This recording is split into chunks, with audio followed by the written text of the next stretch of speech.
Good morning, good afternoon, good evening, everybody. All of you happen to be watching and or listening to this, I want to welcome you to the latest episode of the Gaming Circle podcast. The podcast where this week, it's time to regroup. I know that we didn't spend too much time talking about the stuff that's going on in the world last week. So this time I thought there's some things going on in the internet, some things going on in gaming that I thought it'd be interesting to regroup on, because some of the stuff we've been talking about is seeming to be coming to a head. So I'm your host, Mr. K. Asante, TK Asante, in all the places we communicate. And I am, of course, joined by my co-host, my brother from another mother, the man, the myth, the legend, the one who these days is not on the application formerly known as Twitter as much as he used to be, Mr. Everborn Saga. Good morning, sir. What's going on? What's happening? I'm happy to be back on camera, by the way. I've been sick for the last couple of weeks, but we're on the mend now. So I figured I would grace the audience with my almost beautiful face. With your svelte presence, I understand. Yes. I understand. What's going on, everybody? What's going on? I am currently eating breakfast, and so I will go off camera until I am done breakfast, and then I will be back on camera. But I just wanted everyone to know that I am here and you are alive. I understand. Yes. I understand. I understand, sir. He lives. But okay, he does live, and we are appreciative of it. Salute to all the great people that are in the chat right now. I see you there, Mr. Wolf. Was good. Hope you're doing well. The great Soil Tech, I see you. Big B Money. That's a new name I haven't seen around these parts so much. Appreciate you being here. Salute to you. Please hit the like button if you haven't done so already. Consider subscribing if you are new here. We do this every single week where we come here, myself, Mr. Everborn Saga, and sometimes a guest, and we will regale you with some of the awesome gaming news of the week. But of course, we will start this thing like we always start these things, which some games that we have been playing. Before I do, though, I will first and foremost thank all the great people that are here in the chat. I see y'all here. Thank you guys so much for continuing to rock with us. I'll be honest with you. I was going to say, this week, I've been playing this game, I've been playing that game, I've been doing this, I've been doing that. But there's nothing I can say because, truth be told, all I've been playing is Avowed.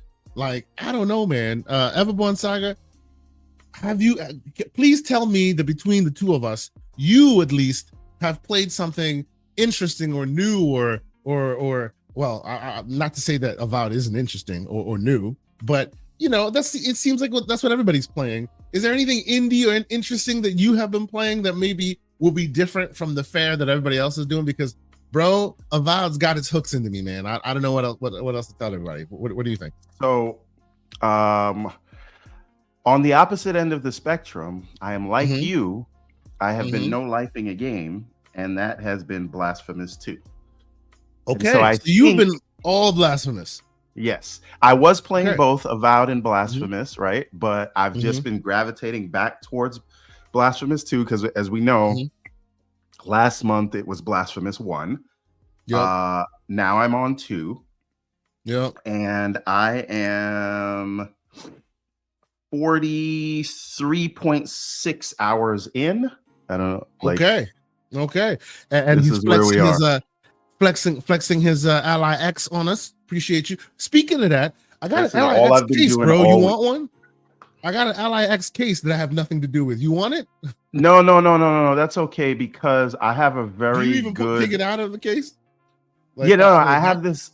I have a Tom Tot case, which I'll it's in the other room. I'll get it later. I've seen them before. Yeah, really good case for that.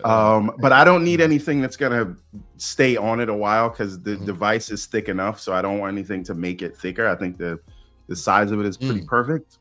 So, and we're gonna be talking about Asus later. So we are. Yes. That's gonna be a very exciting conversation. By the way, I just want to say, I love this thing. This is my favorite gaming device right now. It is just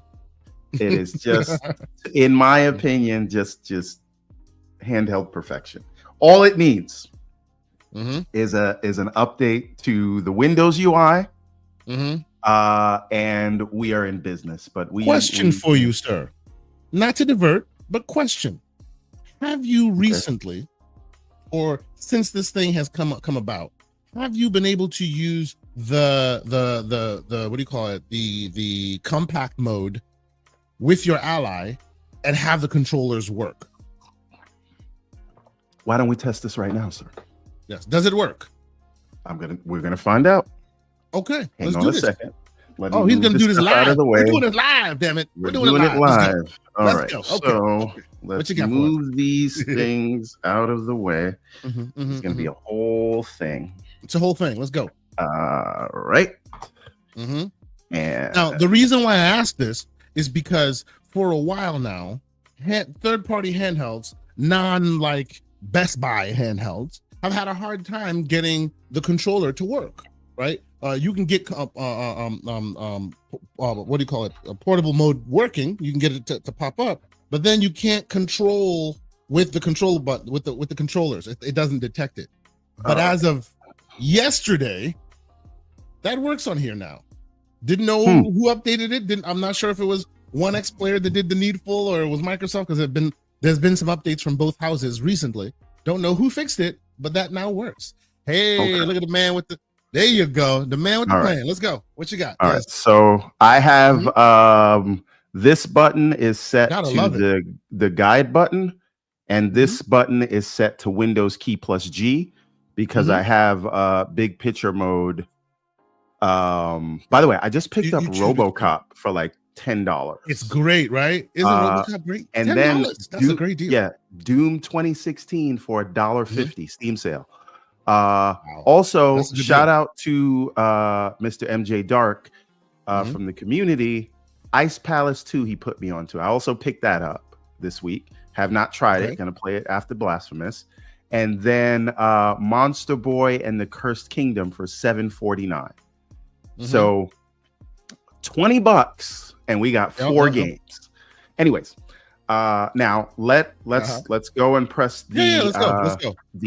So does it let you move? This is what happens when I press the guide button, right? So we get this, and now we're going to press the what's the name of this thing? The game bar button, Windows key plus G. Yep. It is working. There you go. Here's my question: now, does it always work? Wait, and you're a little blurry, sir. Move it a little closer. You're a little blurry. Yeah. Here we go. There you go. Right. There you go. You good. You good. So here's the thing. One other thing that used to be a problem on this is that Steam big picture mode would try to steal the controls, and so yes. Even when you press the guide button, it would continue. It would bring up controlling or the other one. Right. Right. But it would also, you're controlling the game bar, and it's still accepting those movements within the big picture mode. So I'd still be selecting through things. But now it seems like, this is nice. By the way, look at this. This is a launcher. I can launch any game. Yes. So we'll get to that later. We'll get to that later. I can switch to the Xbox games and Steam games. My question to you, sir, is this a solution that by itself came about? Or is this your solution that you used? No.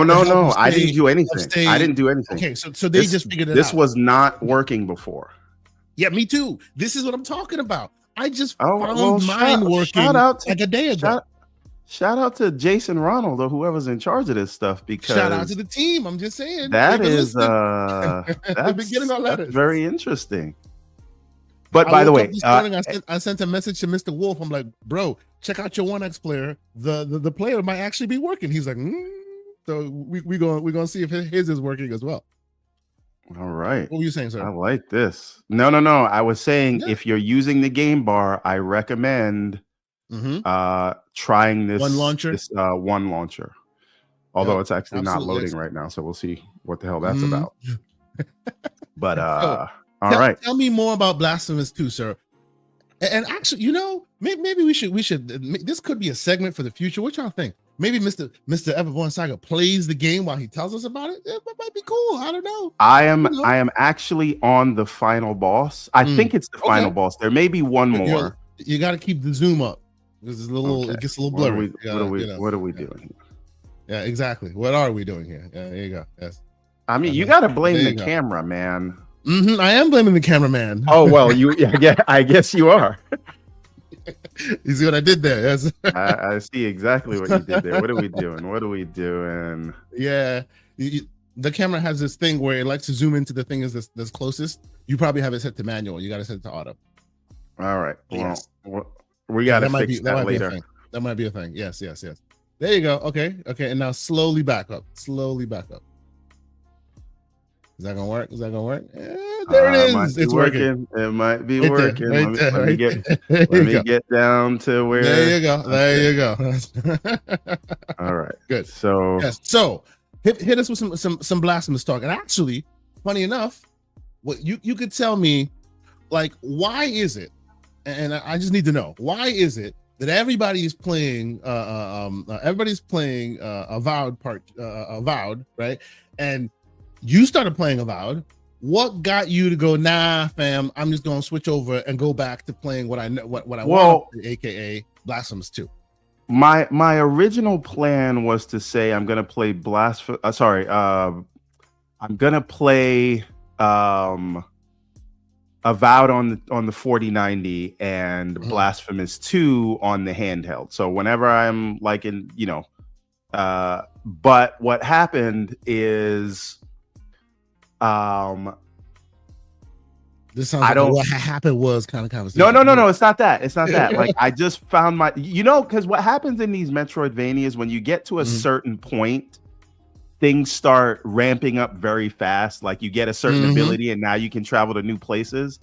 And there's a certain sort of fulcrum point in this game to where you unlock the dash and now you can a third of the map is now switches everything up. Right. And so now you're like, okay, now I can go here, I can go here. And then you get another power up and now you're going to all these places. And so the momentum really picks up once you unlock a certain power up. Okay. So now I'm about to lose to this guy. And this thing kind of works like Elden Ring, where you die and you get a certain amount of XP that you can go pick back up. It's called guilt in this game.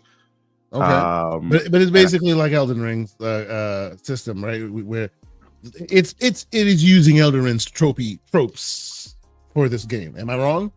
Yeah, but this came out before Elden Ring. Before it, yeah. So I guess what ate what? Which one is eating which one's dog food? But okay, it still works though. You know, every time you've talked about this game, it's made me want to. It's made me want to start playing it. I beat Blasphemous 1, but I never played 2. I don't know. And Aaron is asking, what handheld is that? Either this is the ROG Ally. He's being earnest. This is the ROG Ally X. Let's put it on. There you go. There's a special place in hell for people who create bosses that have multiple lifespans. So you think you got them. And then they try to get you again. So Blasphemous 2, sir. It is called Blasphemous 2.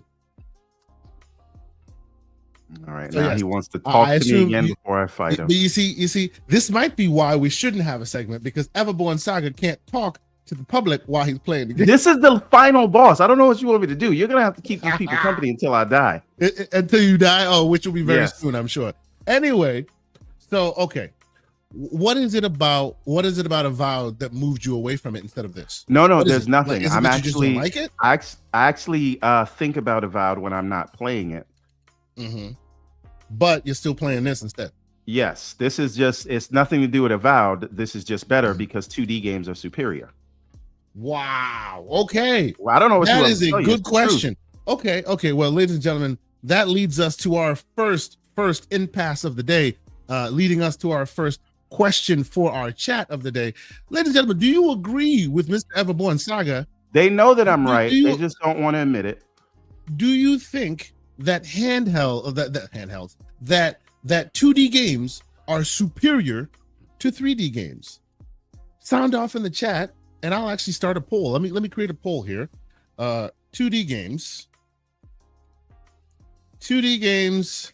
superior.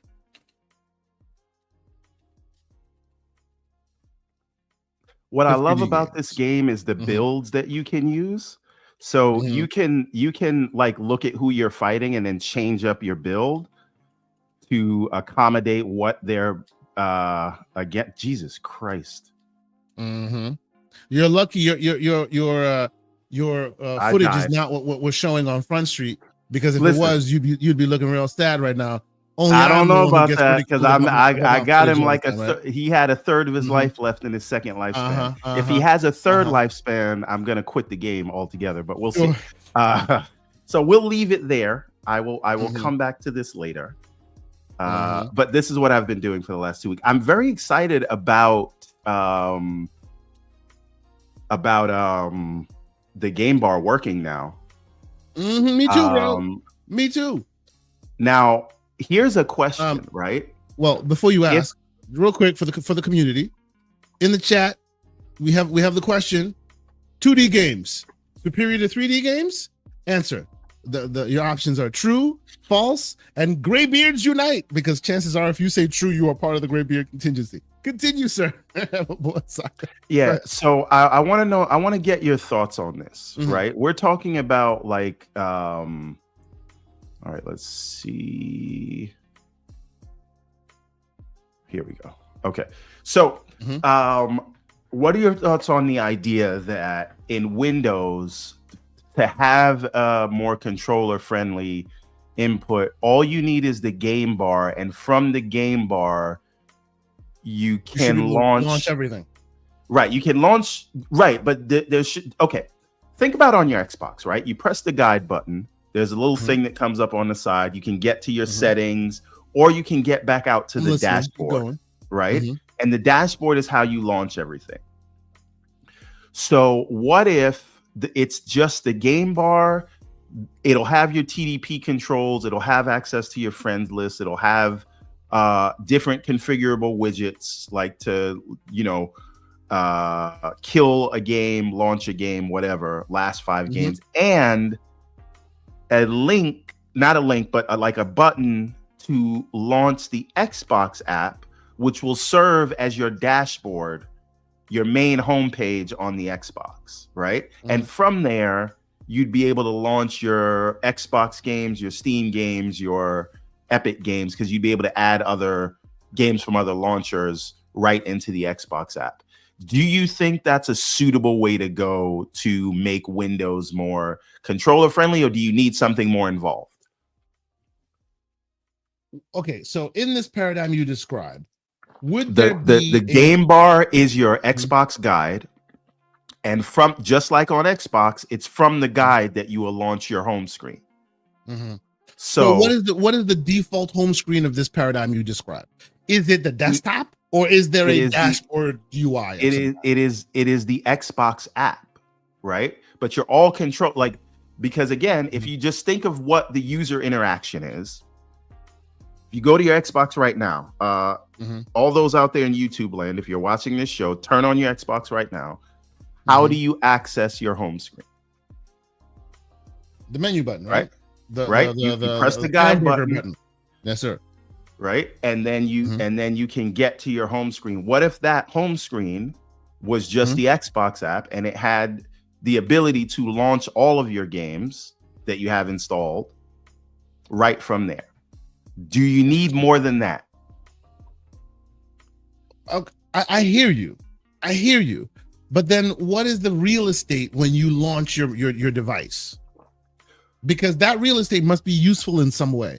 I get that with this fix, and by this fix, what I mean is with the game bar now being functional, you could potentially have that game bar be that overlay, which is their paradigm for ever since they started this idea, right? That can be the overlay that then just is available to you at all times. That is like you're describing, your Xbox game bar or your Xbox menu, right? Where you can access games, you can access friends list, you can access all of that, right? But in the Xbox console paradigm, the desktop itself is a useful place where you go and do things. And it leaves the menu to be the command center, if you will, where TDP control, for example, would be in a handheld parlance, right? So how do we differentiate it so that, because I agree with you that the way they're working now could get us to the promised land as far as having it be useful enough for handhelds to work with, but I'm not just talking about desktop handhelds. is not.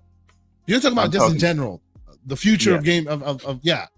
But there needs to be that desktop real estate needs to be useful, and I feel like in your paradigm that you're describing right now, it's still more desktop focused rather than dashboard focused for those who don't necessarily keyboard mouse. You know what I'm saying? Right, but if I'm like right now today, right, I've got the 4090 rig or whatever that's connected to the TV, and I do the same thing on the Ally. When Windows starts, the first thing it does, and the only thing it does, is launch into big picture mode, right, from Steam. It starts Steam when the PC starts, right? I don't see the desktop, right? Except for the one, and again, the 1 second after I restart before the app launches. That is when I see the desktop. Other than that, I don't see it.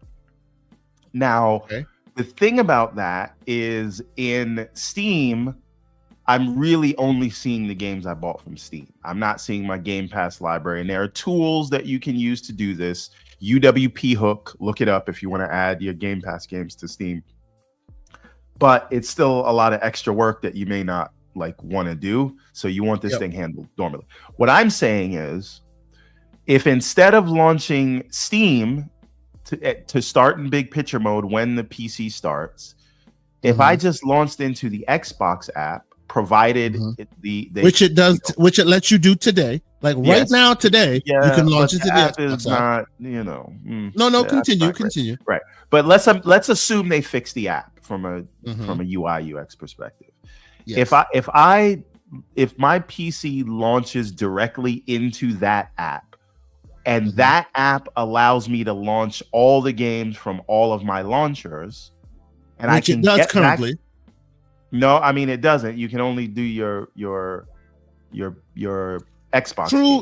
True. But so, for a user of today, right, who doesn't want to necessarily deal with anything, whether Microsoft did it or Microsoft didn't do it, you can do that by downloading the One Launcher plugin. Now it launches everything today. It does, but that's not a full screen experience, and so I think there's something to be wanted. But why does it have to be? Does it have to be? Yes, if you don't want it to feel like you're encumbered by the Windows Explorer experience, I think you need a full screen experience to launch these things. But again, the point is, we know that there's updates coming that should allow for this stuff if you listen to any Phil Spencer or Jason Ronald interview, right? Sure. So let's just assume that you'll be able to launch your Steam games, your Epic games, your itch.io, and whatever other stuff, all your games on PC.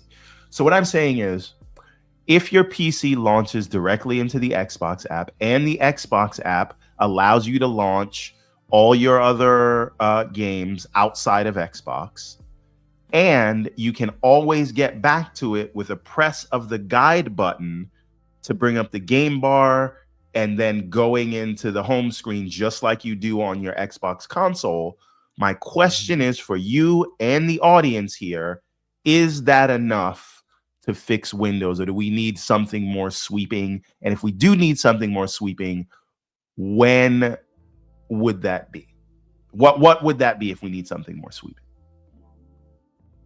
No, I see your point. I see your point that as long as it doesn't, and it's about, I honestly think it's probably more about the seamlessness at which it functions, right? And what I mean by that is, you know, your and you talked about it before previously on the Xbox app, right? Where you're using the controller, you go left and it skips something, and it'll never let you get to the end, or never let you choose.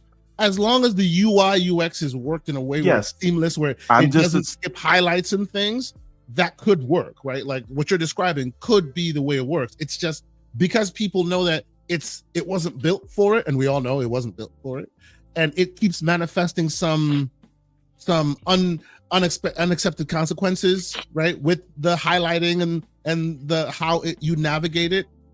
It would have to really be honed, I guess is my point. They have to go through a lot of QA and make sure that it's very much seamless for both a handheld and a desktop experience. I think it would work if they could do that. Yeah. I think I've solved in my head anyway, and I've given this feedback to Xbox through the Insider program or whatever.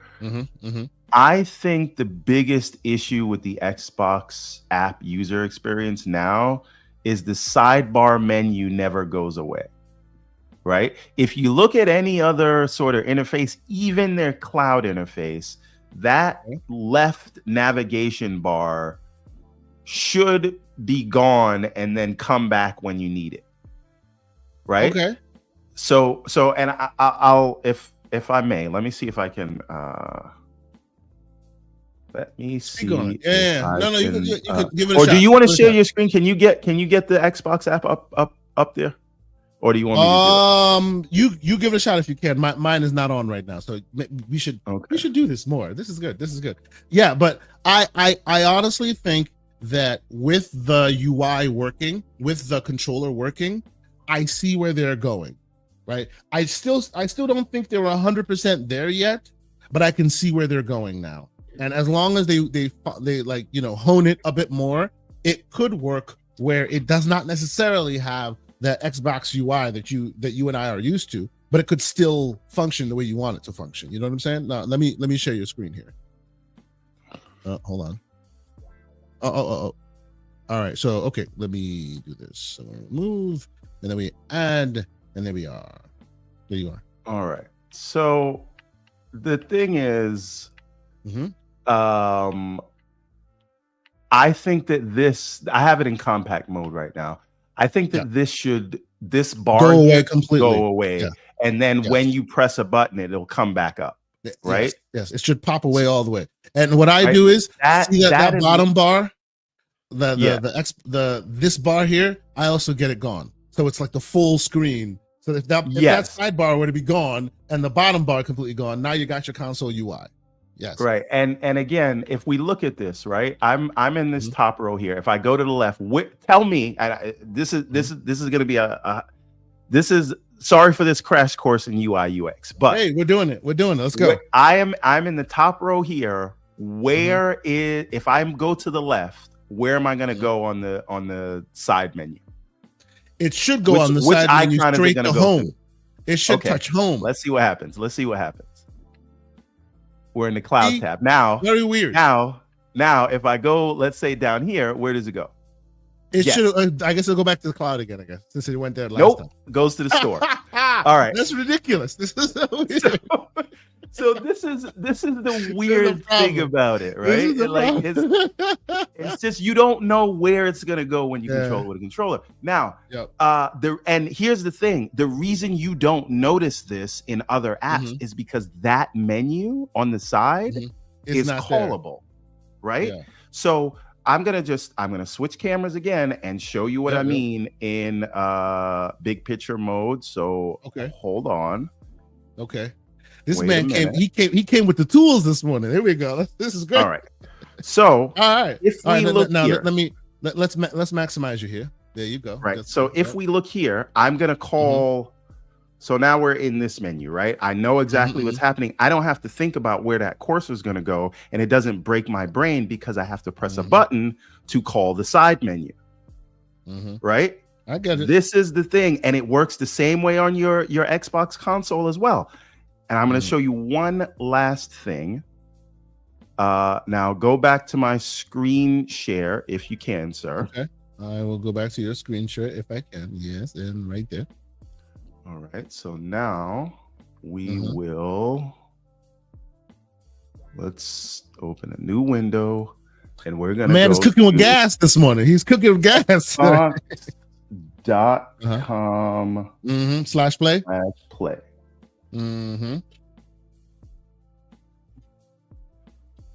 Let's see what we get. All right, so we are here, right? This is a console-like UI, right? I like this UI. Yeah, it's a nice UI. And I'm just gonna press my guide button, and you see how it comes up on the side. It's not always there, so you don't have to worry about where it's gonna go. And let's just go to the full screen experience. This is what nothing on the left, nothing on the right. That's it. Yes. So you know exactly where things are gonna go when you need to get there. You press your guide button. You have your menus and stuff on the side. It just works. So we need this full screen experience as a mode of the Xbox app. I understand that if you're using mouse and keyboard, you want to have a lot of things you can do with the real estate. But for the people that are on handhelds or like me that game on a controller on a TV, this is the interface you need for a full screen experience. They do that and they allow you to launch all your games. We're cooking with gas. And now, in my opinion, you've sorted the Windows UI UX experience.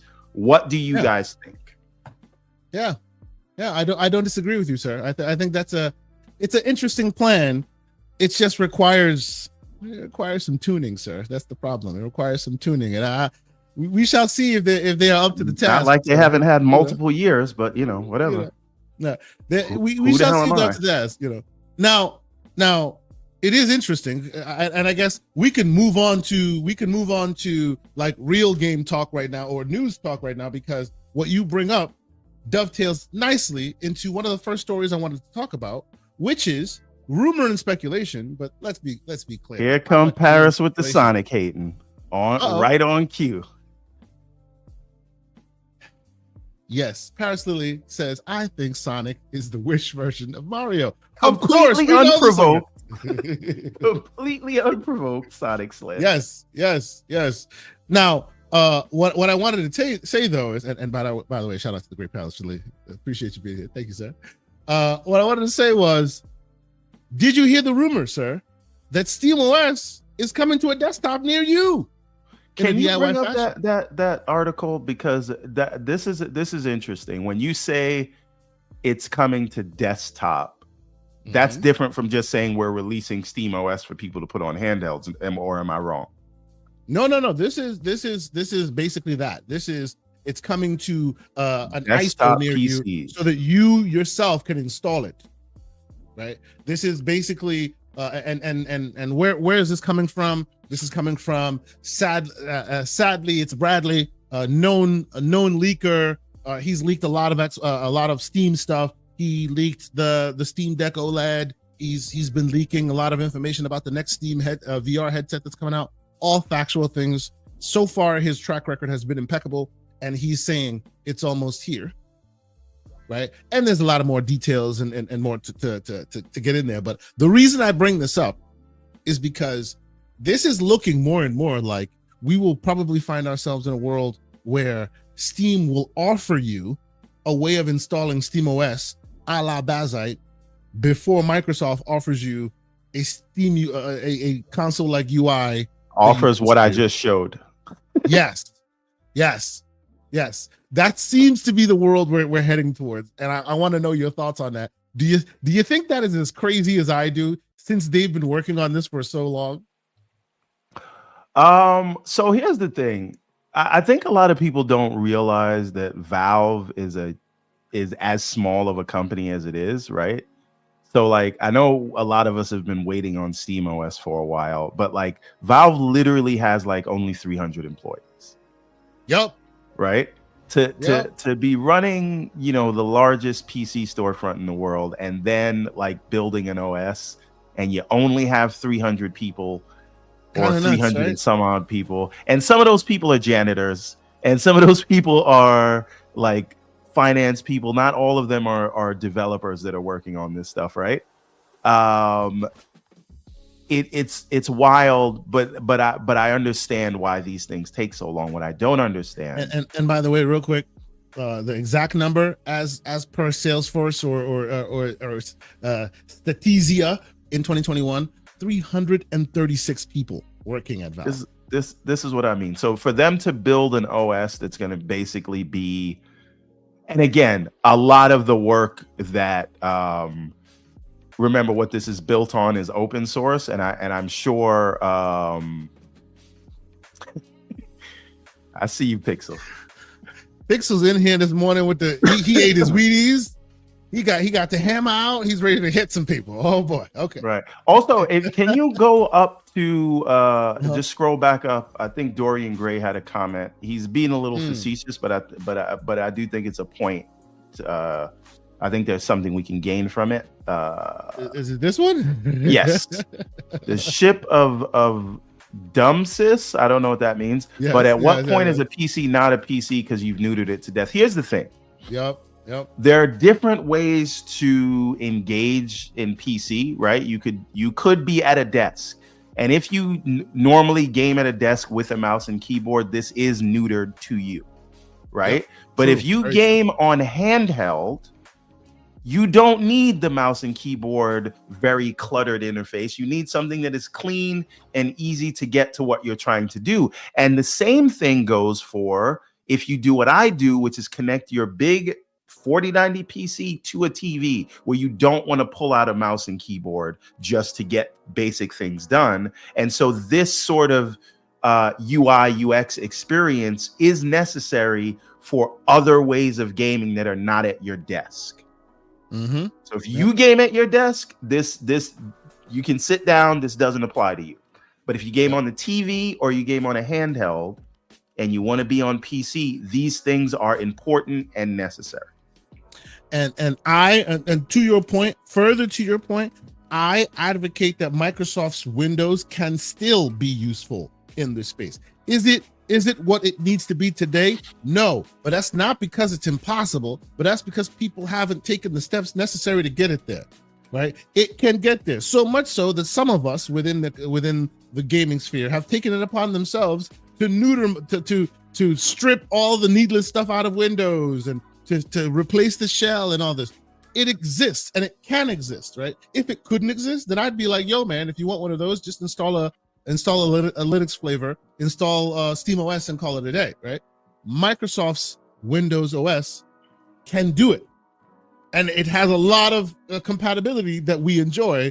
I just want them to get it there so that it can also be a viable option. But for the record, I really love that SteamOS is here because it's putting boot on net.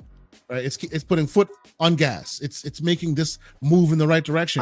So if the one that you're used to doesn't get it done, then maybe you will just install SteamOS and call it a day. It is what it is. I'm going to be 100% honest with you.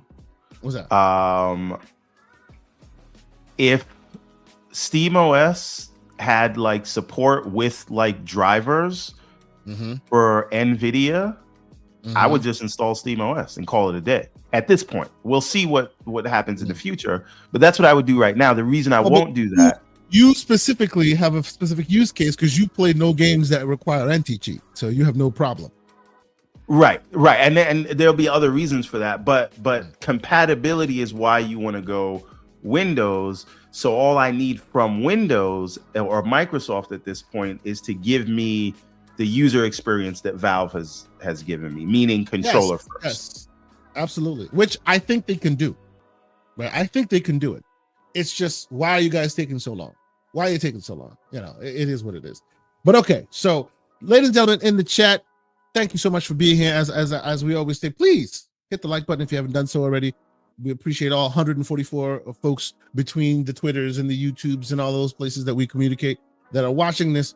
Thank you all so much for continuing to support us. Hit the like button if you happen to be on the YouTubes. If you are elsewhere, how about you hit the like button? How about you retweet it? Let others know that we are here. Let us move on to the next topic of conversation. I actually think this one also dovetails rather nicely into it because Everborn Saga, you and a lot of people in our Discord, which, by the way, I should also do that. Cheap plug for the Discord. Great folks in the Discord. We have a lot of conversation in the Discord. There's a GCP episode daily in the Discord. Yesterday, there was the prize fight of all prize fights, which was Mr. John Wolf versus Hargeet Chani. It was a fight for the ages. It was hilarious. And know, I missed that because I was on work calls all day. I wish there was a way to record this stuff. Actually, I'll talk to you later about that. There might have been a recording of that. Listen. I warned them. I did warn them. It's good. I don't like. Would it be worthwhile content to not like the private stuff that we do in the Discord? But just the normal stuff. Yes, we might be able to record it. I don't know. It was so much fun yesterday. But if we're in the public GCP Discord, Yeah. would it be worthwhile content to post to the channel or to stream? Well, but here's the thing. Here's another thing. And here's another conversation about the Discord real quick before we continue. This is awesome. And I want people to be about it. And I want you to join our Discord. Whether you're a member or you just want to join us as a free member, it's all good. Myself and the man, John Wolf, have a bet. And he's going to lose. He says he's convinced that I don't like Avowed and I won't beat Avowed. And I'm telling him, come on, bro. I love Avowed. And no matter what I say, he's convinced that I don't like Avowed. So much so that he's like, if you move on from Avowed to another game, the only caveat being there might be some requirements for me moving to another game to play for a certain reason that you guys will soon see. But that's otherwise, if I move on and I put Avowed in my backlog, then he wins. If I don't move on and I beat Avowed, then Mr. John Wolf not only will admit defeat, he will also host a watch-along for season 2 of Halo, where you will be all be invited to jump on the stream. Wait, does John not like season 2 of Halo? Like most of them haven't seen it. Like this has been, I have been Mr. Advocate to watch season 2 of Halo, and none of them wants to see it. So since he will lose, he will host it. John, we love you, John Wolf, but John Wolf is famous for not liking things that he has not seen or experienced just off of his gut. To be fair, it's not even Wolf who's the culprit here. OBM is such a hater of season 2, even though he hasn't seen it. So many of them. I can't rock with you if you're gonna say you don't like something before you've seen it or read it. You Everborn have seen season 2. I am advocating that people see it because after you see 2, you'll go, they should have made a 3. They right. I mean, they should have started with season 2, but you know, this is what I was saying to people. But so needless to say, I say all that to say, well, when I win the bet, I will announce it. And Mr. John Wolf will host a season 2 stream within the Discord for our Discord members only. Right? We ain't trying to put it on Front Street or whatever. It's just for those who want to join us on the Discord, and we'll have chat. You could talk through it and all of that. So come check us out on the Discord. It will be mad fun. I'm looking forward to it. But yes, let's head. One other thing though, yes. before you continue, I must confess that I am on John's side of this bet because you, sir, are a serial grazer. And you are notorious, just like John is notorious for hating things he hasn't watched yet. You are notorious for dipping your toes in the game and then jump into another game and jump into another game. You're not like me, who no life's a thing until he finishes it. So I'm rooting, not rooting, but I expect John Wolf to win this bet. Do you wanna flavor this bet a little bit, sir? Nope, I don't want no parts of this bet. I'm just telling you. If I was betting, which I am not, my money would be on John. So, ladies and gentlemen, just so you know, I'm gonna let this out here right now. Everybody knows this. I am on a mission between now and whenever GTA 6 comes out to make Mr. Everborn Saga play GTA 5. So I need to find a bet that he will lose, so he will play GTA 5. The campaign only. Gonna happen. So all y'all work with me. Work with me.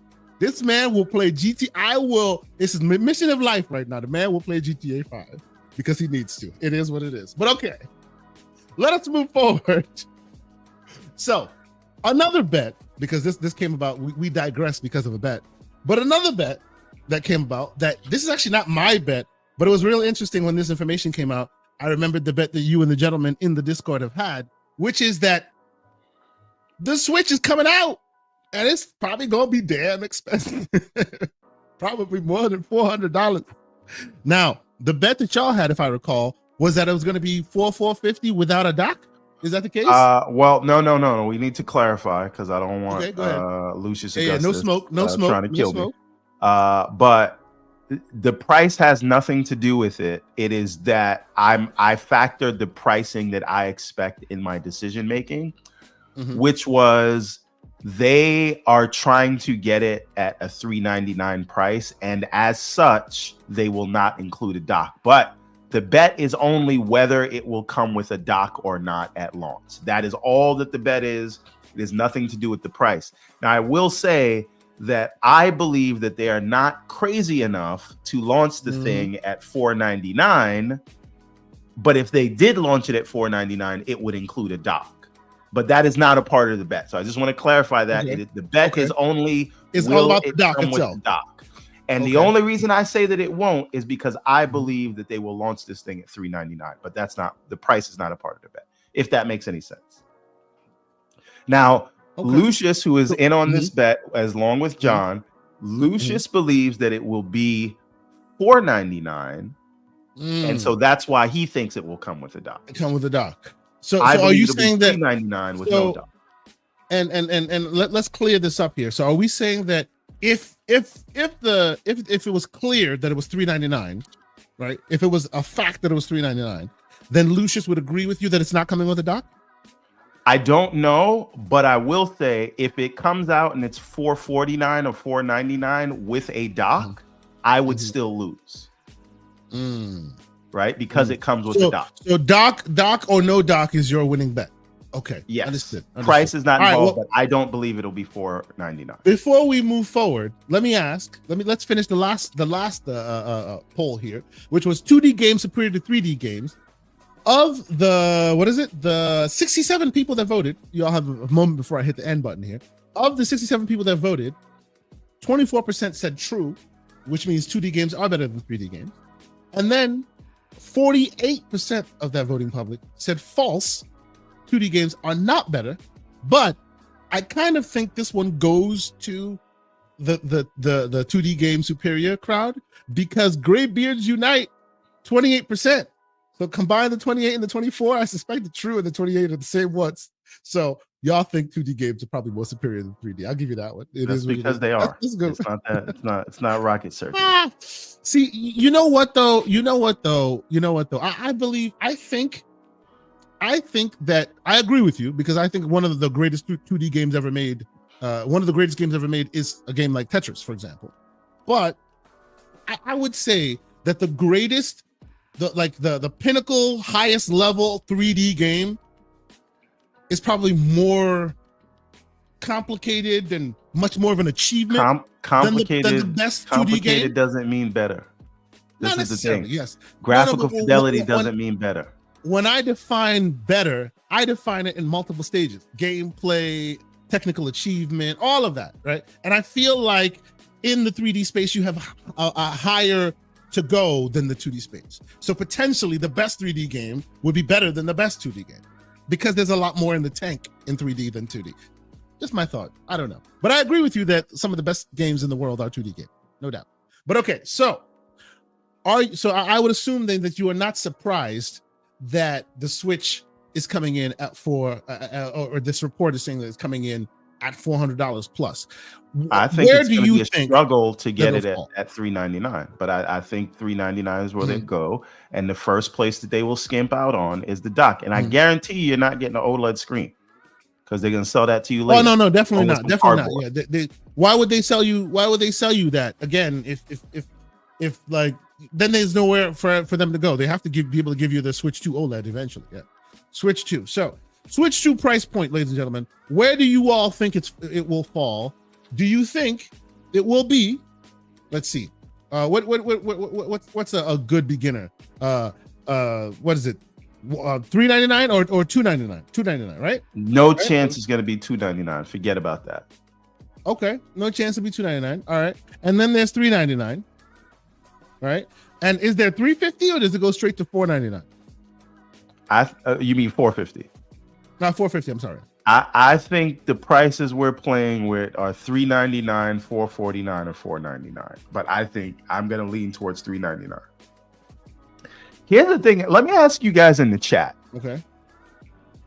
How many Switch 2s are you buying on day one? Because I can't just get one for me. I know my daughter's looking for one. I got the daycare stuff where they're gonna be looking for these things. Like, what? Like, it's not. You're not just getting one. So in the chat and UK, how many Switch 2s are you gonna need to acquire on day one? Because I'll tell you right now, I got like 4 or 5 Switches in my house right now. So let me be absolutely 100% real with y'all. Okay, on day one. In this house, Switch 2 will see at least 2 in my household. And why is that?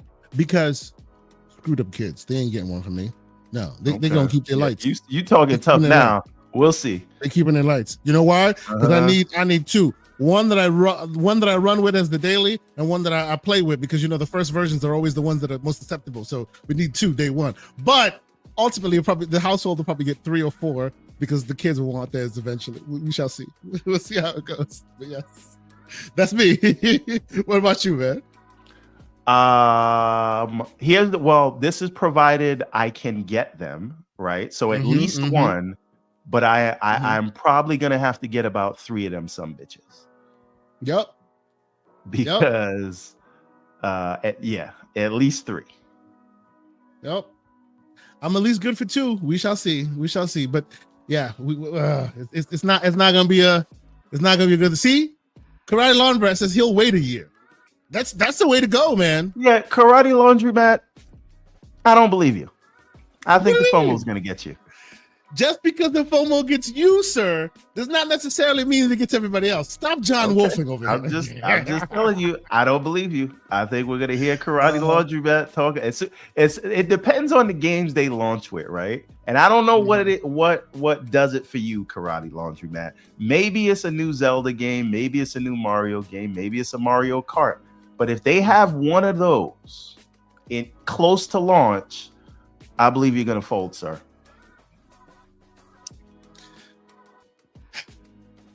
Mr. John Wolf is in the chat calling you out, sir. He says, your pay pick status has not ascended to the level of PS5 Pro, sir. You need to get yourself right. And it never will. What do you mean it never will? You don't like a PS5 Pro? Absolutely. Why not? Why not? No, it's not worth. There are much better things I can do with $810. Yeah, that is a lot of money, bro. That's a lot of money. I don't know, man.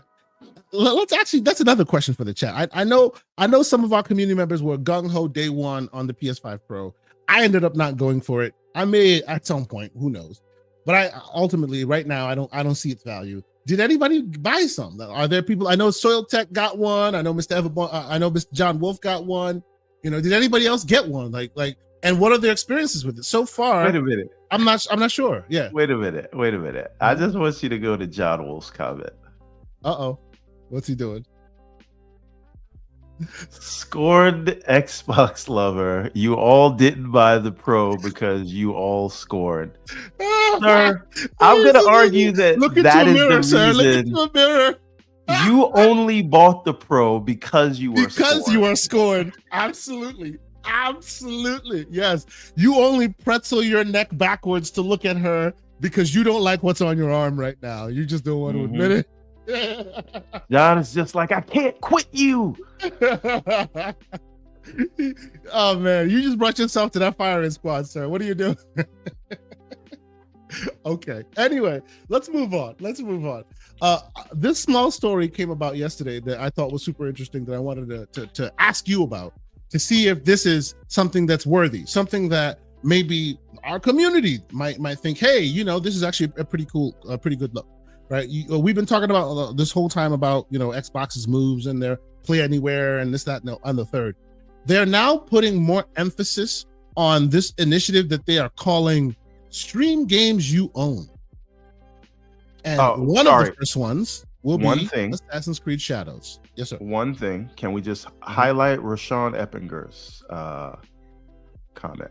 This is exactly I connect my PC to my TV in my office. I don't see the reason for another console.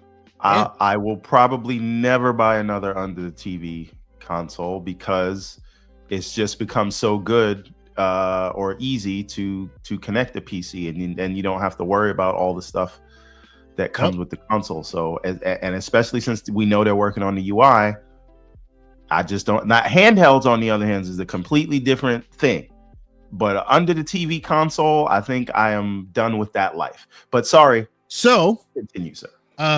I will continue this conversation. I'll just say, sometimes I appreciate it when I keep saying this. There was a time back when in the day when Mr. Everborn Saga used to say that computers were only for spreadsheets. Mission accomplished. That was a long time ago, sir. Those who've watched this show long enough know that I have accomplished my mission. Receipts are digital and they last. Anyway, got you. What do you think? What do you think of this initiative, sir? Even if you don't own it, not even if I own it, even if you don't necessarily like have it on Game Pass, because you have Game Pass and you are a member of the Xbox ecosystem, you now have access to play this thing streaming via their Xbox Cloud service. Meaning this is you buy the game, and if you don't have, you buy the game. Yes, this is straight up. This is not on Game Pass, none of that. And I think it's this and another game that's the first, but eventually they're going to add more. Is this a differentiator for you or anyone else? What do you think? Versus buying this, say, and I know your use case is different, right? You use a handheld, you use this, use that. Maybe Steam is your case, but for a person in general who's like, hey, I have an Xbox, I have a PlayStation, maybe I buy this on Xbox because it gives me the ability to stream it from my phone too. Is that a differentiating factor? What do you think? I mean, it is, but again, I just come back to these things need to be standard. So this is like a one-off, and they're trying to add more.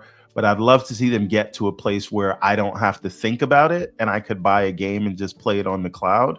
I also think that the biggest thing holding back xCloud is that it is tied to the console, at least at least for now. I'd love to see it work like GeForce Now, where I'm playing the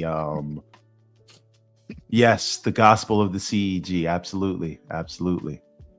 Captain Chats brings it up. Y'all have a secret handshake and everything. Hey, praise be. But praise be to Gabe and his magnificence. No. But like, this doesn't do anything for me specifically.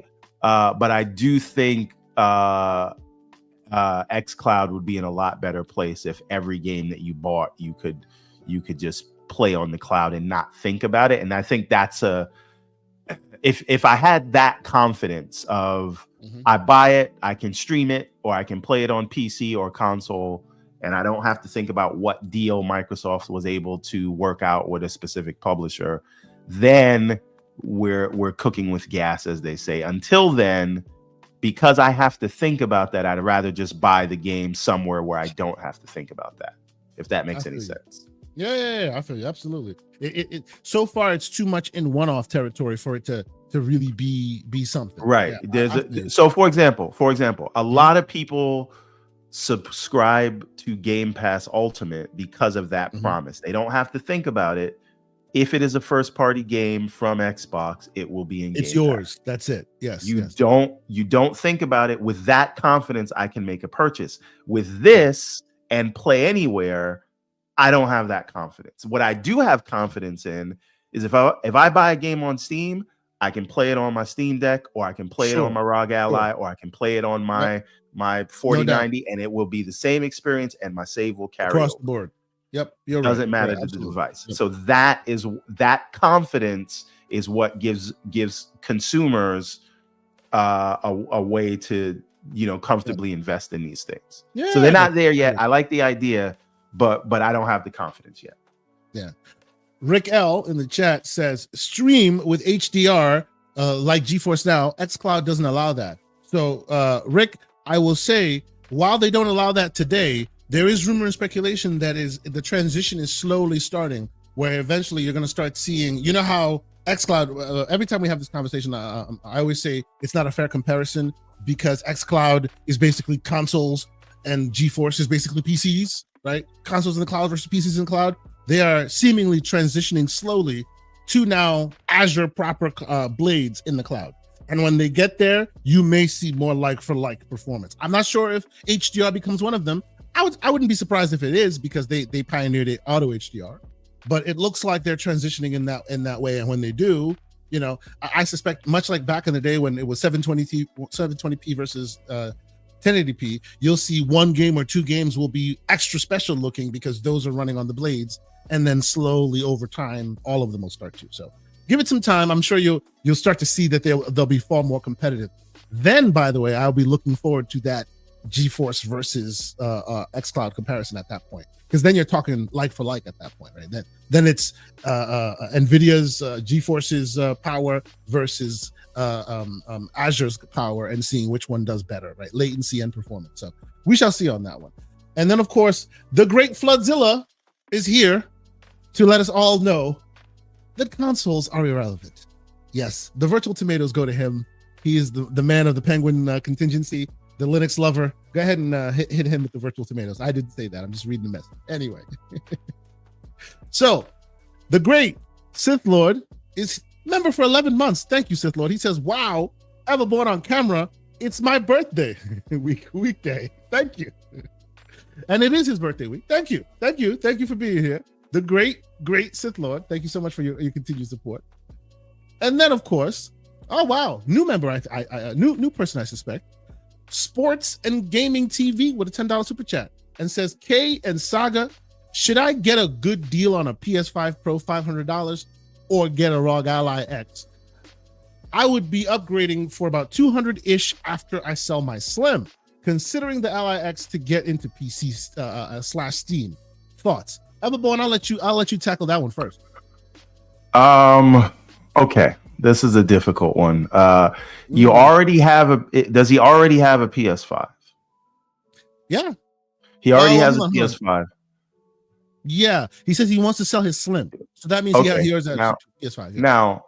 Now the next question is, if he got the Ally, would he keep the Slim?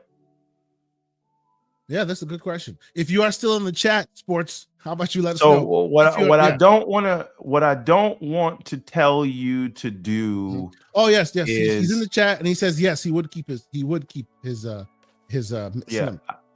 Okay, all right. So if you're gonna keep your Slim, I think that you'd get you'd get a better experience by keeping your PS5 Slim, because then you can still play what you're used to, and then getting a handheld. Now, what I will say though is, one, how much do you play Game Pass? And two, if this is just for Steam, I think, and if you haven't done PC gaming handhelds before, I might recommend the Steam Deck OLED instead of the Ally X to start with. That, I think you'll have a better experience with that and a PS5, and that is the perfect gateway to get you into PC gaming in a way that you might be more comfortable with. Because I think the Ally X takes a little bit of know-how to get around. I have mine set up so it launches directly into big picture mode. I only use Steam, so it works for me. But I know what I'm getting into, and I know what I'm limiting, and I know what I'm not doing there. But the Steam Deck OLED will take all that away from you, and it'll still play almost all the same games, unless you want to do this to play stuff like Call of Duty multiplayer and these other things. So it depends on what you're going to do. But I think if you're just coming from console, the perfect gateway drug is to start with a Steam Deck OLED, and then you can upgrade from there with something that's more powerful later on. And you know, there's rumors, if you believe Jez Corden or Tom Warren, that you may later on this year be able to get an Xbox branded Asus handheld. So if you want to go right now, I would go Steam Deck OLED, keep your PS5, don't upgrade to the Pro because it's worthless. No, I'm joking, but it is. But don't upgrade to the Pro.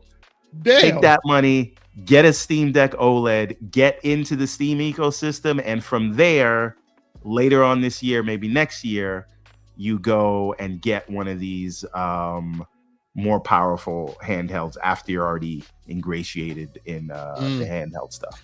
That would be my recommendation for the smoothest transition. I don't disagree with any of your point, except one part. You're playing on PlayStation. Do you play any multiplayer games? If you do, the Steam Deck kind of limits you, right? In the current paradigm it's in. I totally believe, I agree with you wholeheartedly that the transition from Steam, from console only mainly to Steam is a better transition than to say the Ally or any other Windows handheld. Absolutely agree. The only part that I'm like, question, do you really care about stuff like Marvel Rivals? Do you really care about if those? Wait a minute. He's added some more context. No Steam Deck. He has an Odin 2 Pro. I think you know what that is. Oh, the man got the good stuff. All right. So he's got the Odin 2 Pro. That is what is the Odin 2 Pro? Android based. If I'm not mistaken, is that Android based? I'm not sure. Xbox didn't need a Pro. Yeah, see, so yeah, I think it's Android based, the Odin 2 Pro, because I'm actually set to receive get delivery of the Odin 2 Portal, which is an Android based like retro handheld device. It's super powerful when you launch Linux on it. Then it's basically Steam Deck. Like literally, you can run Steam Deck almost on the Linux side of on the Android side as it appears. Still early days in that world. But yes, it is an Android-based handheld. All right. So, in other words, if you wanted to emulate other things that are also Android-based, you'd probably want to use that. You know what I'm talking about, but I'll keep it vague so that the Nintendo ninjas don't come after me.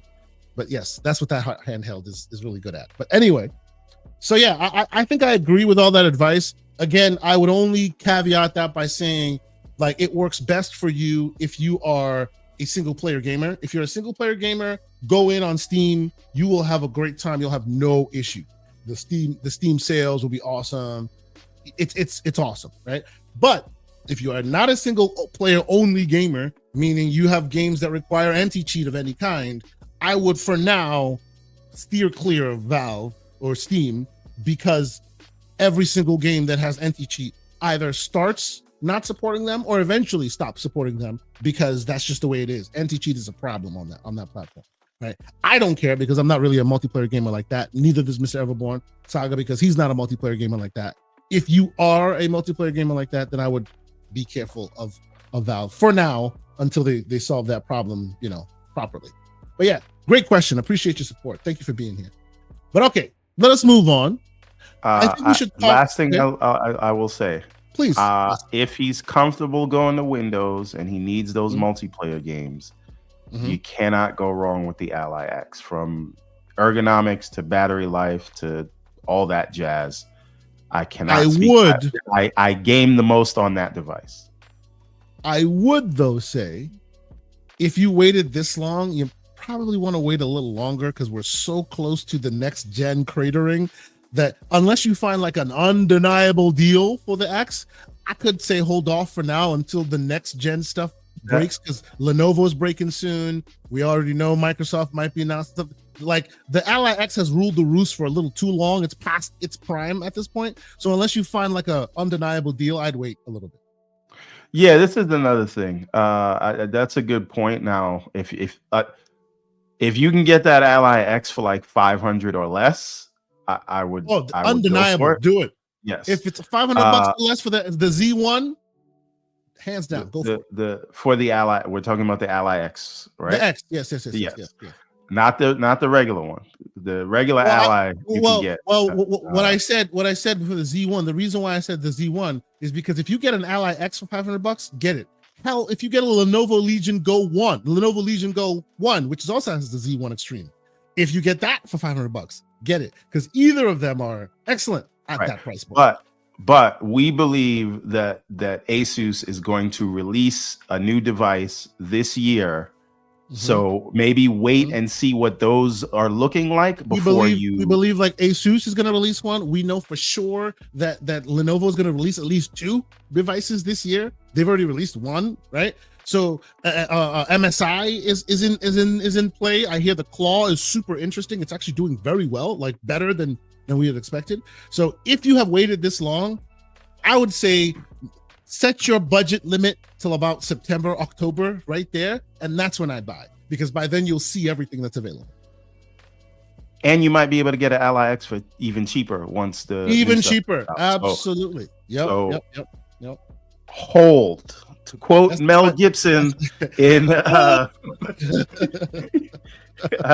Braveheart. Hold.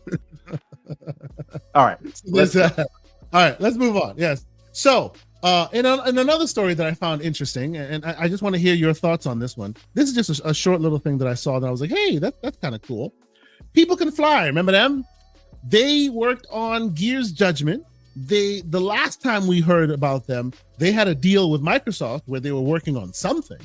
And now we hear they have a deal with Sony working on a prototype based on a Sony existing IP. It sounds like a multiplayer Project Delta. game. Really? It's good you say this. It's good you say this because they are known for Gears Judgment, but they're also known for Outriders, which was a pretty darn good game of its time. It came kind of close to Destiny 2. It was kind of still like a service game though, right? It was. It's 100% was a service game. Shout out to King David. He was rocking that game for a while. So what do you think? I actually like that. I don't know why I stopped playing it, but I started I thought the opening was very strong. And I thought what they did to kind of evolve the kind of Gears formula with that was very interesting. I don't know what happened, why that game didn't go anywhere, but I think it was riddled with bugs at some point, and then the late game kind of got boring for people. Okay, I mean, all I know is like the first few hours, which I thought were very interesting. But this tells me that that Sony is not. I don't know what this is going to be, but I'm going to assume that this is them turning one of their existing IPs into a service game. And might I add, isn't this the better way to do it? You have an IP, you want to turn to a service game. How about you hire the people that know how to make that instead of having your studios do something they don't know how to do? Yep. But and Roshan was right. Roshan was right. At some point, they made it for Square Outriders, and then Square was like, "Oh yeah, we didn't hit our targets." But obviously, with the other side of their mouth, they were talking about how great Outriders was doing, and then they didn't pay Game Pass bag and didn't give nothing to the developer. Didn't pay. That's right. That's what happened. I remember that. Roshan, good call, sir. But I will say, I think this is good. I like the work that People Can Fly does, and if they can do. Maybe they can create the equivalent to the next Helldivers, right? With a different IP. So I think this is a good thing. People Can Fly, I believe, is a good studio that has gotten a bad rap. And so this is good. And if they're going to do something with Xbox and they're going to do something with PlayStation, I think everybody wins. Yep, indeed. No, I think it's awesome. And this brings up a very interesting thing as well. Because if you recall, back in those days, a lot of the paradigm has changed now with Microsoft now talking the way they talk, right? We were talking in the Discord. Actually, it reminds me, we were talking in the Discord similarly about games like, say, for example, Ori, right? Remember the developer of Ori and Microsoft Moon Studios didn't end off on the best terms for many different reasons, but one of the reasons was because of Moon Studios' request to put it on PlayStation, or they wanted to put it on PlayStation. Obviously, this is background reporting and stuff like that, but that seemed to have broken the relationship down. In today's world, why not? That might seem to be something that could potentially work out, right? Like, is that something that we can look forward to? Is that a positive of some of the moves that are like the changes in the status quo? That the world where what do you call it? Relationships would never come back, or games that you expect would never come back now potentially could come back. Another example: do we see, for example, what do you call it? Sunset Overdrive show back up again? What do you think? We will not see Sunset Overdrive come back because Sony, I believe, is a little bit too petty for that. And Insomniac, sure? Absolutely. And Insomniac is in the Marvel salt mines, so we will never see them do anything like that. I mean, what if they say, what if it's a situation of, look, like, we'll put it everywhere, obviously. You just give us the go ahead to make it, and we'll make it and we'll put it everywhere, including on your platform as well. I think that last point is exactly why it won't happen, because Sony, again, is petty and will not do that. So, okay. Now, what the other thing though is, and Drake was, okay, Drake was asking. Yes, he's asking real quick. Let's address that. He says, "Would No Rest for the Wicked be in a better state if they had taken the Game Pass bag?" I don't think so. I don't think so. And as a state of the game itself, maybe, but it wouldn't be on Steam, probably. Right? I mean, yes, it would. Towerborn is in the old paradigm. Yeah, in the old paradigm. The reason why they didn't continue with Microsoft Moon Studios was because of that old paradigm. In the current paradigm, maybe. Right? It could be good now. So the leader of Moon Studios has actually been speaking pretty highly of Microsoft's new moves now and them putting their games everywhere now. So yeah, it possibly. I want to say a few things about Moon. So one, 10 million sales on Steam alone for the Ori franchise. 15 million sales all around when you include Switch and Xbox. And this is a game that was in Game Pass. Never been on PlayStation. 15 million sales for a game that was available on Game Pass. I think that's huge. And 10 million sales on Steam.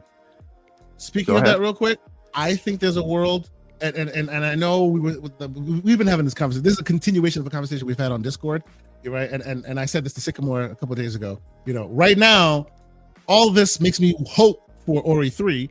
Right, even though it's like, will it happen? Won't it happen? They're right now with No Rest for the Wicked and all of that. But if you see a definitive collection, which already exists on PS5, then you know what's up, because everything that Ori does has to have some Microsoft approval, I think, because they own the publishing rights. Well, the interesting thing about Ori is that when asked about it, because he did a great interview with Destin, Thomas Miller or whatever.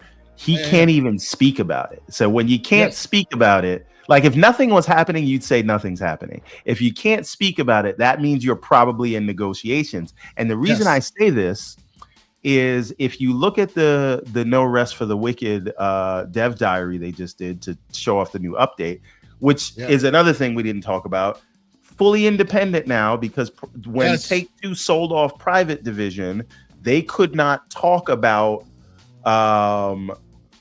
what did Destin ask you, Ori? What?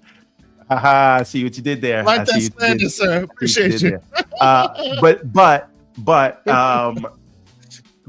so when Take-Two sold off Private Division, Moon Studios went into negotiations with Take-Two to buy the publishing rights back, and they were able to do that with the money that they got from the early access stuff, right? So that is great, I think.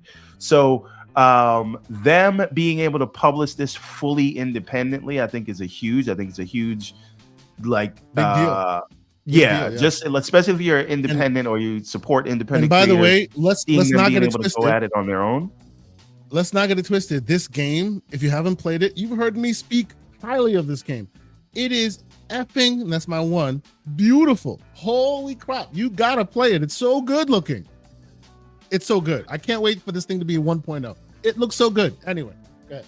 Yes. And so I bought it on day one, played it for like 2 hours and said, this is great. I think I put like 12, 13 hours into it. I will come back when 1.0 is out. So we'll see how long it takes to get there. I hope it's not 100-hour or endless game like a Diablo kind of thing. But I hope there's like a real campaign when they're done with it. But I'm very excited for this. Now, the only trepidation I have for Ori is that the way it ended, I don't know how you make a part 3. That's great. I like that. Oh, man. Yeah, like well done, BT Maverick. Well done. Like, how do you make a part? Like, should you make a part 3 for Ori with the way that it ended? I don't think you make a part 3 for Ori, but maybe you tell another story in that world. Maybe that's how you start a new trilogy or something. Yeah. Well, I mean, the first one was only 2 games, but true. So this I'm very excited about this game. He said he hears does he mean progression in No Rest? Game? Yes. It is a little slow. At least when I played it some months ago, but they were obviously it's very early days and they're tweaking. So it may be better now. But yes, the story is awesome from what I can tell, like the cutscenes and things like that. But when you're in game, it does get a little lugubrious at a time. There's a lot of backtracking. There's a lot of grinding to get your level up to be able to beat some bosses and things. So I hope they fix it, because they've been putting out updates. But yes, it was very slow when I played it back in the day. I put almost 20 hours into it. I recommend I think it'll be worth your money getting the early access. Yes, I agree. Then trying it out, and then coming back to it in 1.0. That's my plan anyway. Yep. And Aaron says you shouldn't make a third Ori in his opinion, but there are more than welcome to do a completely new take on the Metroidvania genre. I don't disagree. Again, I just love their art style. Like, what the footage you're seeing here is the newer footage of No Rest for the Wicked. You can see the Ori lineage. You can see the colors, the blues, the way the white like counteracts with the blues. It's a very Ori-esque art style, like very much like their way. You can tell the people that made this. So you want to make another Metroidvania? I'm down. Like, I think that's great. Are they using Unity for this? I know the first Ori Unity for the last one. Yeah, I'm not sure if they changed their engine. They probably still use what they know, but I can look into it. I know for sure that the first one they were using Unity, and they made it do crazy things. So, if you're so skilled at it, I would be surprised you change engines after 2 games in. One other thing I'm interested in that they said in this update is that they did a lot of work towards optimization, and I know the game had at first it was dog water. Yeah, bro. It was rough. Even on the big PC, it was struggling a little bit. Oh yeah. And so I'm interested to see if they've done things like for the Steam Deck performance or the ROG Ally, how it runs there. If you can get it to 60 on that would be a big deal. Now I see they still have that stamina meter, and I remember not liking that. It's a hard game. It's a hard game. No, stamina meter makes it harder. It's fine, but like I don't need it. I prefer stamina cooldowns versus a stamina meter. I don't know if there's a better way to explain that, but like it's just I don't like it. I don't like stamina meters. Especially not like, okay, that's wrong. That's false of me to say. Like, you should always be able to dodge. Sure. Right? Sure. There being should never able be to dodge in a game is yeah. Right. That is very, very like weird, because timing your dodge is like a skill in and of itself. Adding the element of, well, you timed it properly, but you're out of dodge stamina. That just feels a little bit too onerous for my liking. So I hope that there's like a setting where you could tweak that or turn it off or whatever. Yeah. Aaron says Will of the Wisp was the pinnacle of what could be made in Unreal in Unity. He heard a couple of developers who specifically waited for Ori and the Will of the Wisp as a form of proof of Unity's possibilities. So there you go, right? The layering they did. If you guys haven't checked out, if you're into that kind of behind the scenes stuff and how things are made, you should watch the big expose that Digital Foundry did on Ori when they came out. I think they showed how they did 6K rendering and all of this. Amazing, showing you what decisions they made and all that. Really cool. BT Maverick says I should use WeMod. There you go. That's right. Tell them, get good or use WeMod. It is what it is. But no, I think you'll probably hear me and us talk about No Rest for the Wicked more as the game gets to 1.0, because I too stopped playing it, because at some point I was like, this game is too good to just play in beta. I gotta wait till the thing's done and then start from scratch. So I will most likely be jumping back in when the game is ready to go. But okay, so I think let's get to our final block here, and this final block is the Microsoft block, I call it, because there's been some interesting things afoot at Microsoft, both in handhelds and in AI. And we've talked about them in handhelds and in AI before, and I want to talk about it again because there's some forward momentum in both situations, both stories. Before I do, though, I will say salute to all the 187 people that are watching across the Twitter sphere and the YouTube folks. please hit the like button if you haven't done so already. Let folks know we are here. We appreciate all of our subscribers, our members. Thank y'all so much for helping us continue to do this. Understand that this year you will find us at the June showcases, potentially, if and when they materialize. We know they will. And when that happens, we will be making our way there. And your support, your super chats, your memberships, all that stuff helps us defray some of those costs that can get up there. We're going to LA and all of that. Believe it or not, it was because of those costs that we couldn't make it to GDC this year, because we were invited to go, actually. And let's talk about some of the interesting things we think will be shown off there. So once again, thank you guys so much. We appreciate y'all. So let's talk about it. And I will use the great Xbox Era's awesome article that they put together as the backdrop of our conversation. And what they were talking about is that Xbox Everywhere vision. Mr. Everborn Saga, have you read this article? Do you know what have you been a part of this conversation, or is this all new to you? What's happening here? What are we talking about here? Xbox Everywhere, 1,000 games. Is that where we are? Yes. So this looks like and Paris Lily says, see y'all in June. He'll be there. Salute to you, good sir. I look forward to chatting with you again. Yes. So it looks like, remember the whole cart before the horse that we were talking about before? It looks like they're finally bringing the puzzle pieces together, right? And this is an article by the great John Mechanical Clark, who has been on this show a few times as well, and he's basically painting a picture of give me what they meant. One moment, I will be right back. Okay, no worries. Yeah. I'll set up the story. Basically, they're talking about, first and foremost, the whole thing about being first and foremost when people were talking about the everywhere is an Xbox, or everything is an Xbox, and how people, or at least the hardcore, felt that was a bit of a cart before the horse, or a bit presumptuous to assume that everything is an Xbox, when you kind of dig through the details, it does look like it's not as cut and dry as all that, right? So it looks, to, at least from what it looks like now, by some of the decisions that they've made, that they're now heading more in that direction of closing the gap. Now, what do I mean by that?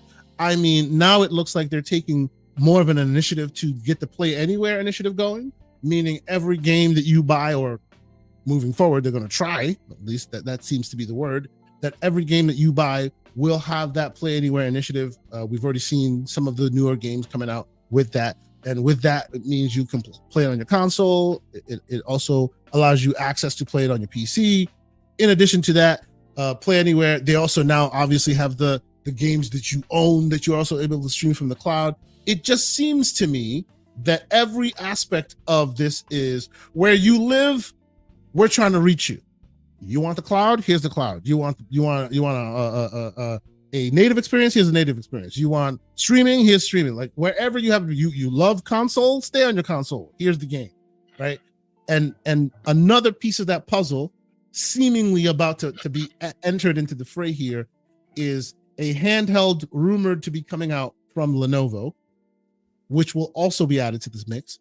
This, as we understand it, is a solely PC device, not a console. Oh, you said Lenovo. I thought Tom Warren said Asus. I'm sorry. Forgive me. Yes, Asus. I misspoke. Asus. Absolutely. Asus. Yeah, Valve is working with Lenovo on first Steam OS device. Yes. License. So I guess my question to you to start this conversation, Mr. Everborn Saga, about this is, now that more of the puzzle pieces are coming together, right? We've already been on this show talking about how we feel about the everywhere, everything's an Xbox and Play Anywhere, and there are problems with the Xbox app and blah, blah, blah, blah, blah, blah, blah, blah, blah, right? We've been kind of talking about them now modernizing or optimizing their Xbox app, doing more and more and more, right? Do you see the vision now better? Is it coming together better, or are they still solely in cart before the horse mode? I mean, I saw the vision before. I listen. Apologies to whoever is offended by this, right? But I believe everybody knew what the everything is an Xbox was before they started porting games to PlayStation, which I don't want to talk about today. But I feel like that's what made everybody kind of get stupid to what they were trying to do. Everybody understood cloud. Everybody understood play anywhere. Everybody understood PC. It is only when they started putting the games in more places where people were like, what does this mean? You knew what it meant because you were championing this stuff. It's just you like me. Listen, I'm not smarter than you. I didn't expect them to do the multi-plat approach either, but you knew what it means. We always knew what it meant. Now the question is it coming more into focus now? And my answer is no, it is not. Okay. Not yet. Okay. And I think that, again, we have to get to a place where I talked about earlier, is where as a consumer, I have the confidence that these things just work. And if they don't just work, then, this doesn't really mean much. So when we say 1,000 games, 1,000 games sounds great until you get into the nitty gritty of, well, and realize that maybe one of those 1,000 isn't the game that you want, right? Right. Or that a lot of them are games that like nobody really plays, right? So, if I want to buy, I don't know, what's it, the first Berserker. Mm-hmm. I'm just throwing out a game that's getting ready to come out. If I buy that, right? Mm-hmm. Mm-hmm. If I choose, because I have the option, I can buy that on Steam or I can buy that on Xbox. Now, can you tell me, don't Google this. Chat, you don't Google it either. Can you tell me with full confidence, gun to your head, that if I buy that in the Xbox store instead of Steam, I will also be able to play it on my ROG Ally? I cannot tell you that. That is the problem. That is the problem. Now, if I buy it on Steam, can you answer that question now? Yeah, of course, because it's wherever Steam is installable. Okay. And this is the level of confidence that we need with this stuff. Because at the end of the day, I'm the one that has to make the decision where I'm going to spend my $50, $60, $70 at. And if by the way, spend that money, I don't want to think about these things. I did cheat, and Nexon made the first Berserker. Nexon is making it, and no, it is not Play Anywhere. So there you go. Bob. Okay, wait a minute. Lucius says first Berserker will be on Game Pass. Is that true? I don't know if that's true. I'm not sure. Let's look. I haven't seen it. Let me take a quick look. It might be. I mean, Lucius keeps his ear to the streets, as we all do. So if it is on Game Pass, that would be an interesting turn of events, because then that would then eventually make it Play Anywhere, right? That probably. Well, no. That's not true. That's not true. Some games are on console and then not. Well, no. Hear me. Some games are on console and they're not on PC, and other games are not Play Anywhere and they are on Game Pass, right? Actually, and this is a funny thing. They may have solved that problem now. Dragon Ball FighterZ had this exact problem. It was not a Play Anywhere title, but it was on Game Pass. So when they ported it to Game Pass and they made it not a Play Anywhere title, when you launch the Xbox One version of that game in Game Pass, it goes, hey, you're launching the Xbox One version. You have a Series console. Do you want the Series upgrade? And you go, yes. And now you own the game, even though you didn't buy the game, because they didn't want to work with that. That is what you call a happy accident. Right? That's what they did for you. Yes. But Christopher K says Stalker 2 is not Play Anywhere. And my point is, it's too much of a hodgepodge. It's too much of a guessing game. Yes, you're right. And they're stitching these things together, and I just don't have confidence to buy something with them in hopes that it'll be Play Anywhere or it'll be accessible in the cloud. I don't want to think about that. So they've got work to do to give people that confidence, and throwing a big number out there like 1,000 games. So what? What games? True. The great Korkenstein, who was with us last year on the June showcase, by the way. Shout out to Korkenstein. He's here, and he gifted 5 memberships. Salute to you, good sir. Appreciate it. And he himself also became a member. So, Korkenstein, appreciate you, brother. Thank you for the support. Look forward to seeing you again in June. Not to be outdone, BT Maverick 707, who's been a member for 6 months already, says, how much of the old Xbox app that's tied into the Windows Store will be in the new Xbox OS? Or do you guys think it's going to be a completely separate? Ooh, that's an interesting question. I honestly think Microsoft, the way they are, they would not. They are the no users left behind kind of people. So I don't think they would just completely make a separate OS and then just be like, okay, all the old folks get left behind. I have a feeling that there will still be ties that bind, for better and for worse. You know what I'm saying? Like there will be ties that bind. You know, what do you think, everyone? Yeah, I mean, this is the $64,000 question, right? What is this new store going to look like? What is the certification process going to be like? Are they going to make it so it's easy for developers to just give the same version of this that they do for Steam and Epic to give to the Xbox store? These are all the things that need to be answered. And I don't know what it's going to be, but they need to make it easier for the developers so that if they're just making a Windows game, a game on PC, that it's nothing but an upload to send it to the Xbox store as well. Because right now that's not the case. And we see a lot of games developers that just forego that store because they don't want to do the extra work, or they're on both stores, but they don't send the updates in timely fashion to the Xbox version because it is extra work from a certification perspective, and all that stuff needs to get sort of ironed out so that all the games can come to that store as well.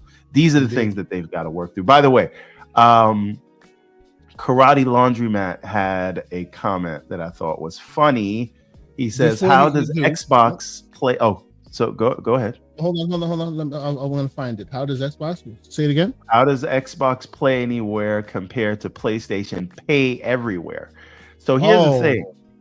Man, that is hilarious, but I don't care what PlayStation is doing because I don't play on PlayStation. Right? What I care about is Xbox providing me a compelling reason to buy in their store versus Steam? And that's the only question that needs to be answered if we're on PC. Yeah, true. Absolutely. Post Up, the great Post Up with a files chat. He says, what up, GCP? I have officially entered PCMR. Have a great show. #Ally Life. Now, what does that mean? For those who know, that means Latin Quarter's got to him. He is now the proud owner of an Ally. Salute to you, good sir.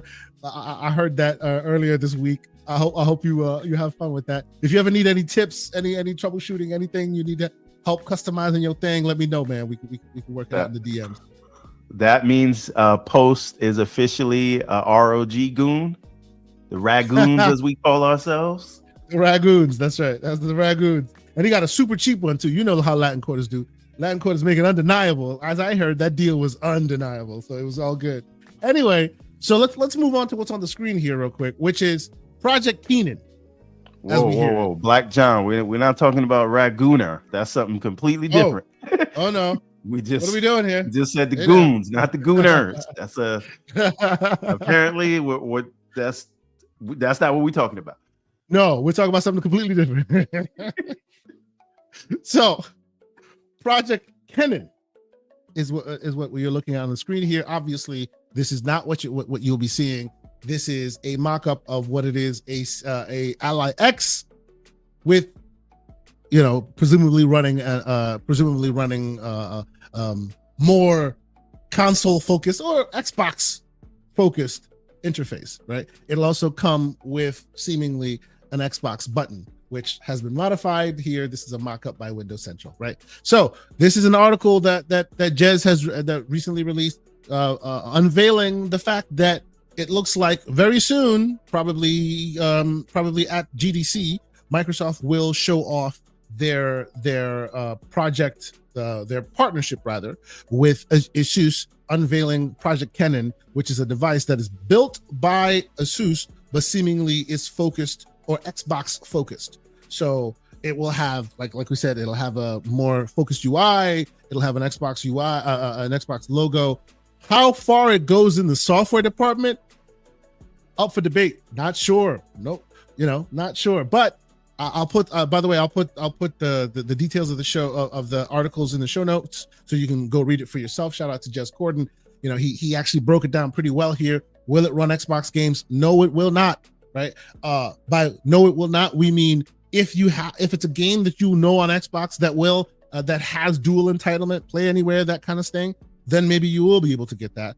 But if it's an Xbox binary only, you will not be able to play it, right? It's basically a PC handheld device. So there's that. Price range. Talk about price range. He's talking about between $499 and $599. Interesting. Speculation on features.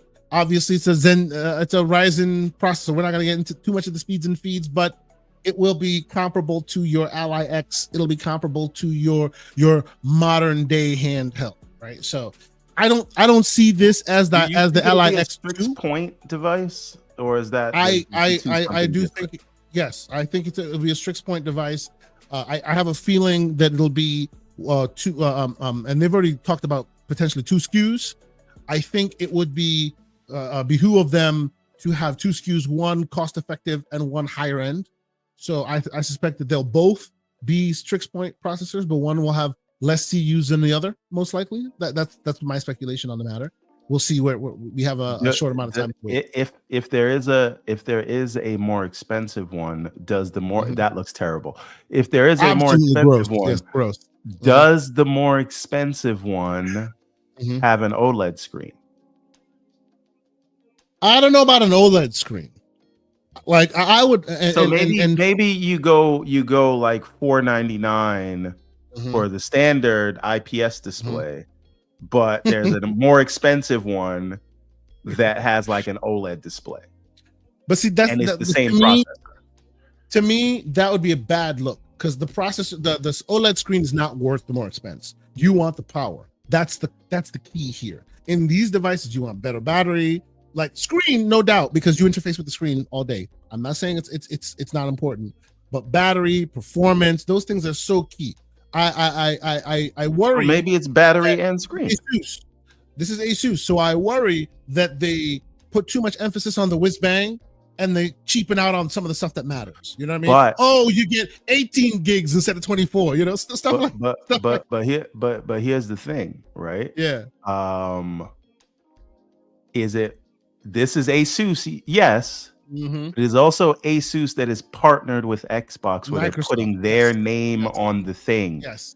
Does Asus do their regular Asus tomfoolery when now you are the first Xbox device that and the thing is though, if Asus does do their Asus tomfoolery, I will solely blame Xbox for that. Why? Microsoft for that. Why? Because you're literally putting your branding on their tomfoolery. It is in your best interest to make sure you quell some of their tomfoolery. If you don't, that is your butt. Let me tell you what I want from this thing, right? And let's say, I don't know, let's say this thing, the more expensive model is $700 or $800, right? $799, $699, whatever, right? What I want in that is obviously at least an 80 watt hour battery. Right. I would like an OLED screen, 120 refresh rate. Yep. And I would like 32 gigs of memory at around 7,500 or 8,000 mega transfers. Well, which is all doable because of the Strix point processor and all that. It's doable. It is. Yeah. But the looks are what will sell. Wait. What is Lucius saying? Breast interest? He's being ridiculous. I didn't say that. He thinks he heard so. He's being ridiculous in the chat. Well, listen. Wait a minute. Now, John Wolf says I'm not getting that. Is $800 not enough to entitle that? I'm not talking about a $500 version. Yeah, we're talking about $800. Can I get a terabyte on storage, 32 gigs of memory, and an OLED screen with an 80 watt hour battery? I don't think that's asking too much. John Wolf said, I didn't say that. That's good. No. I'm not saying that's the $500 version. We're saying what upgrades do you get for a more expensive version? For the expensive version, yes. The $500 version will be the cut down CUs. It'll be the economic version, which is fine. But we're talking about the high end version, the one that you and me would want to buy for $700 or $800. $800, maybe even $900. Like that's my no. That's too much. That's too much. $800 is the limit for this thing. $799 is the limit. But I think at $799, you should be able to get 32 80 watt-hour battery, 32 gigs of RAM. Oh, I don't know about OLED screen. I don't know about OLED. Okay, what? I don't know what Lucius's obsession is with smoking crack. I said $800. Right? We're not talking about the $500 version. Or Lucius, I would like you to say what you think you could get for $800. And I'm showing all of these mock-ups are terrible. I use this, by the way. I use this for the thumbnail today. I didn't make this, so let me just put this out there. But this is what the purported handheld, like this is not what's happening, but somebody mocked this up. If this was a real thing, old school Xbox stylings, I'd be down. What do you think? I think that looks terrible. I'm sorry. You think it's far better than what we saw on it's far better than what we saw on Windows Central's mock-up. You disagree? Come on.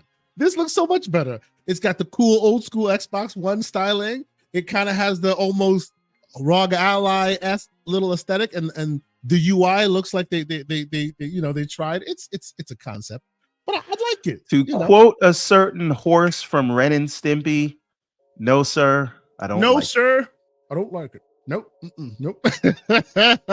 Good job, sir. I appreciate that. For y'all who have not watched Ren and Stimpy, go grow some gray beards. What's wrong with you?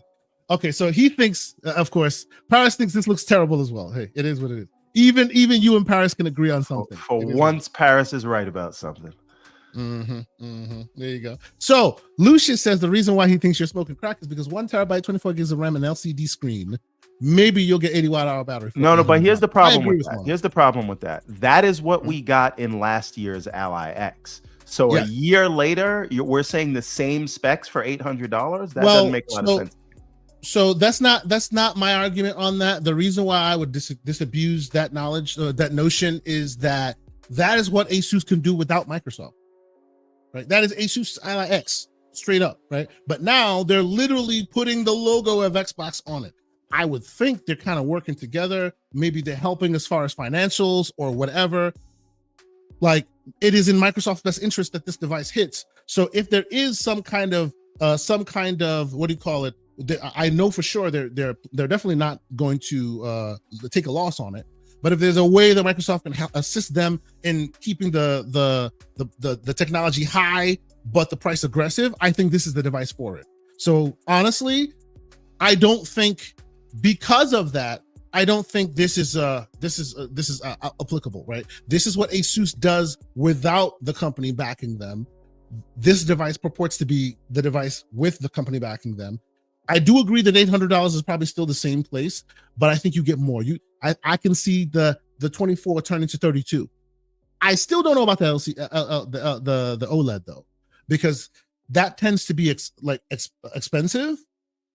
And a year from now, the Z2, for example, will not be the same price as the Z1 a year ago till now. So I don't think you just replace the LCD with an OLED and still are able to charge somebody $800. That OLED would be very expensive. And the Z2 is not the same price as the Z1. The Z2 is still quite expensive. So this enters $850, $900 territory, even without the OLED, I think. Okay. So, but are we getting 32 gigs of memory? I think so. I think Microsoft, or at least I hope Microsoft doesn't let Asus get away with those ridiculous shenanigans. There's no reason not to get 32. It's harder to go bespoke like they did here than to just go get an off-the-shelf 32 versus 64 versus 16. They did this on purpose. It was also ridiculous. If they go 8,000 mega transfers, what does that do to battery life, right? That as opposed to the 75 that you get now. And Doc Dart 1985 is insisting that I read his super chat, but instead I will read his regular chat first. Shout out to you, Doc Dart. Let's go. We'll read the super chat right now. He says, if Xbox thinks they're going to sell me another Asus ROG Ally and simply call it an Xbox Ally, nah, homie, they better figure something else out. Wait a minute. I want to dissect that. And I would love to get I'd love to have a conversation with Doc Dark if he wants to. I don't know if he has time to join us to talk about this. But what is Doc Dark? We're almost at the end of the show, though. Remember, we are. But what is Doc Dark yes. looking for in a partner device? Because listen, let me disabuse anyone of this notion. This is going to be a PC. It is a PC. It is a PC handheld, just like you can buy today. It will have. Lily is so right. There's nothing else that matters. It's all about that software. All of this is secondary. I care only about the software. This is true. I don't know how the stars are aligning where Paris is actually making sense today, other than his Sonic slander in the beginning. But what I am looking for in this device is what they are doing from an Xbox app or an Armory Crate or full fat Windows perspective that makes Windows less of a hassle on a handheld device. Yeah. That's we are looking at here. That's the whole ball game. We don't care what 32 versus 64. I don't care 512 versus the terabyte. I don't care about that hardware at all. I care about what's running on it. And I don't. This is a thing I don't understand that I want. This is how the whole idea of an Xbox tax started, right? I don't know why we are in this place where we're like, it must play my console games. That's not what Jez reported. That's not what Tom Warren told you. This is another PC device. So now, and by the way, let's be clear though. This is not the Xbox handheld. Let's be clear. The Xbox handheld that we have talked about, fabled Xbox handheld, this is not that. This is ASUS building a handheld, partner handheld. When you There's have still the fabled device that they themselves will build at some point, supposedly. That's different than this. When you see a ROG Ally X or you see a Lenovo Legion Go, no one has the expectation that's going to play your console library.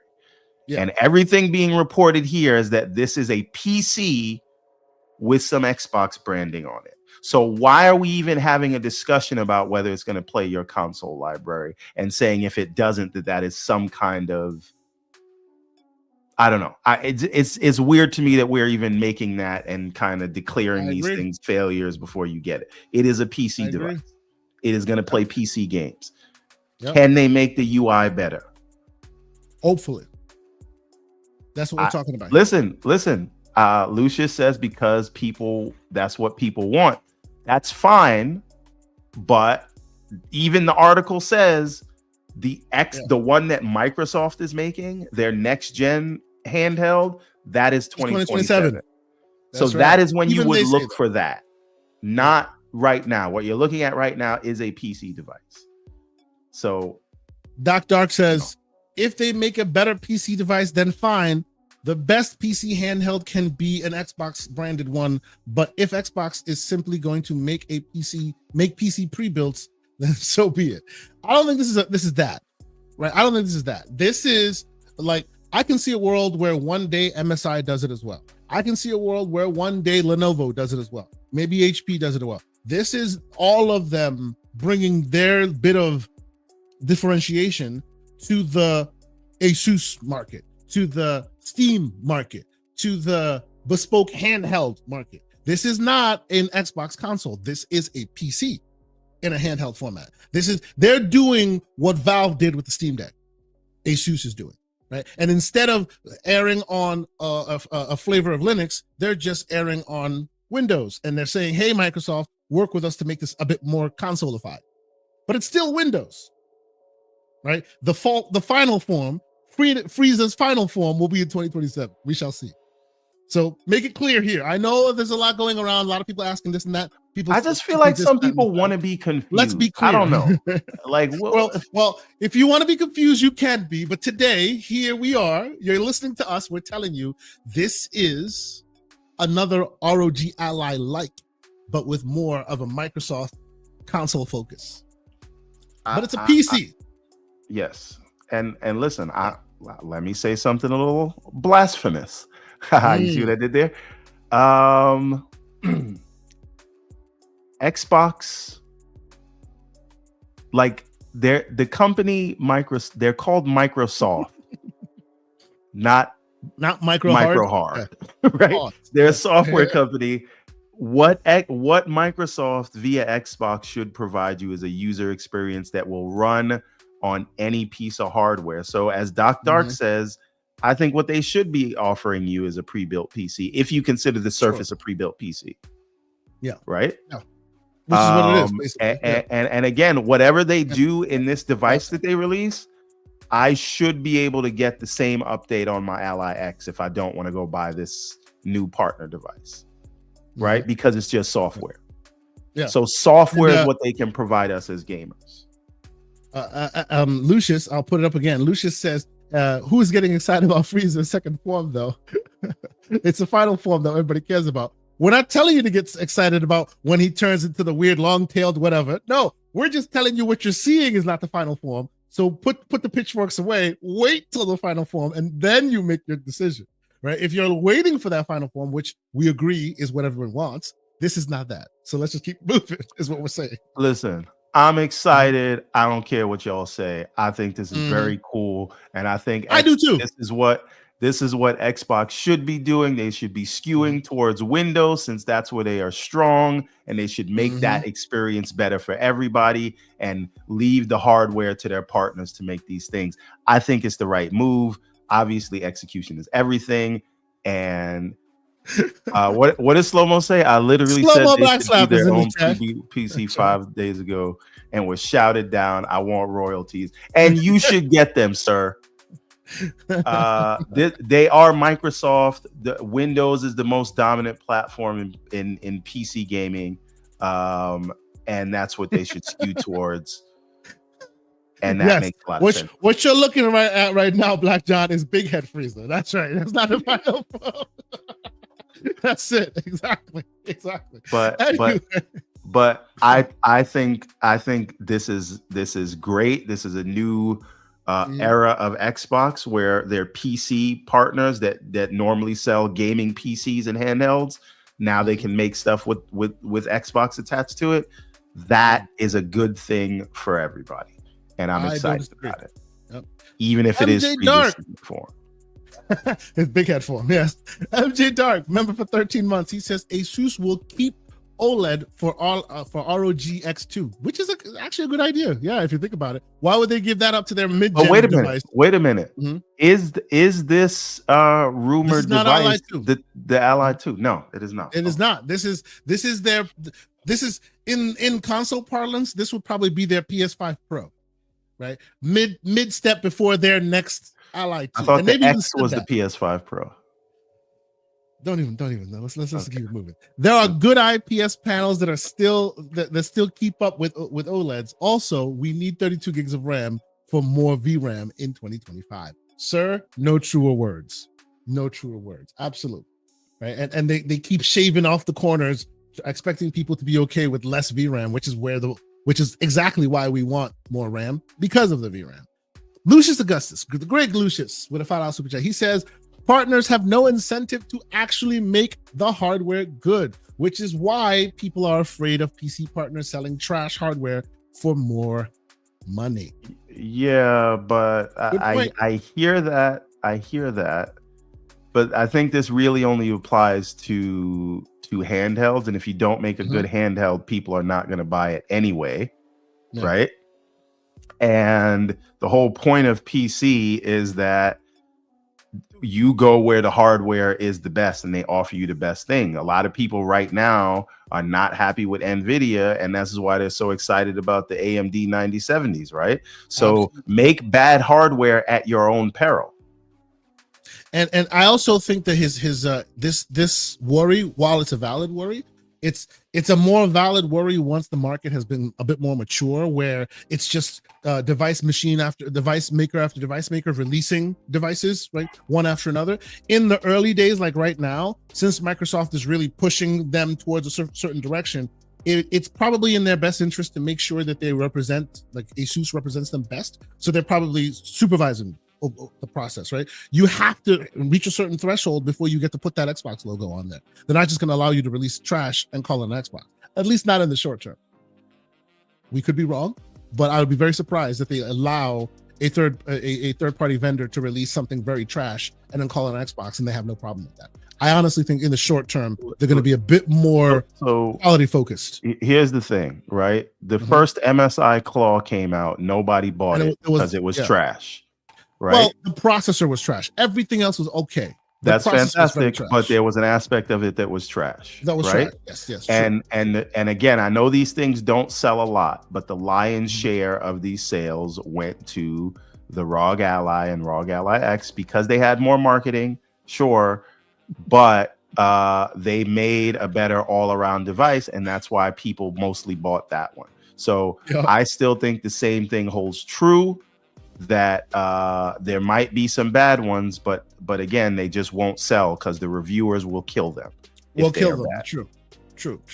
Korkenstein, final super chat. He says it seems like a missed opportunity for Xbox first handheld not to be an all-in-one device, PC, Xbox games natively, given the Xbox Anywhere push. Sir, absolutely. But we've seen that for some reason they are the company with all the infinite resources, but they don't there's always a reason why some of those pieces don't come together. I'm hoping that it comes together soon, but you would think that this is a foregone conclusion since we all see the puzzle pieces right there, right? It should be that all-in-one device. Hell, these guys, 1X Player has made an all-in-one device. They call it a tablet, they call it a desktop, a laptop, and then they call it a gaming device. And they can justify each of those because they've been able to give you that, right? And as you say, Microsoft has been able to offer you native devices. They've been able to offer you PC workloads and Xbox games. All they would really need to do is add the hypervisor here, and then everything you're saying they could say here. But it's technology is the easy part. It's everything else that seems to be difficult. It's the getting it justified, getting it approved, getting wait a minute. I want to say this. All of that. I want to say this. Yeah. A lot of people think like Microsoft or Xbox, they have their heads up their behinds. No, it's not that. They would love for you to be able to play your console games on the PC. Yeah. And the technology is not the issue why you can't do it. It is all licensing. And who you think they have to pay, it is like 10 times more than that, right? Because who pays the composer of a video game? Who plays a voice actor? What if the person who did the music in the game is now a part of a shell company that went bankrupt, and now you got to find out who picked up the rights to that thing? Right? There are games in the old Bat Combat program that were there for years, not because of any technical reasons, but because they could not find the right people to pay. Yep. So licensing is a huge can of worms that they have to solve. And is that your problem as a gamer? Absolutely not. But it is still a thing that exists. So absolutely. If you want to understand it, if you understand what's going on, that's why we're telling you what's going on. Whether you care, whether it's justifiable or not, hey, that's your decision to make. But you are absolutely on to something with your points there, Everborn. Soil Tech, the great Soil Tech, with a $5 super chat. He says, if you love gaming or not, please hit the like and subscribe on your way in or out.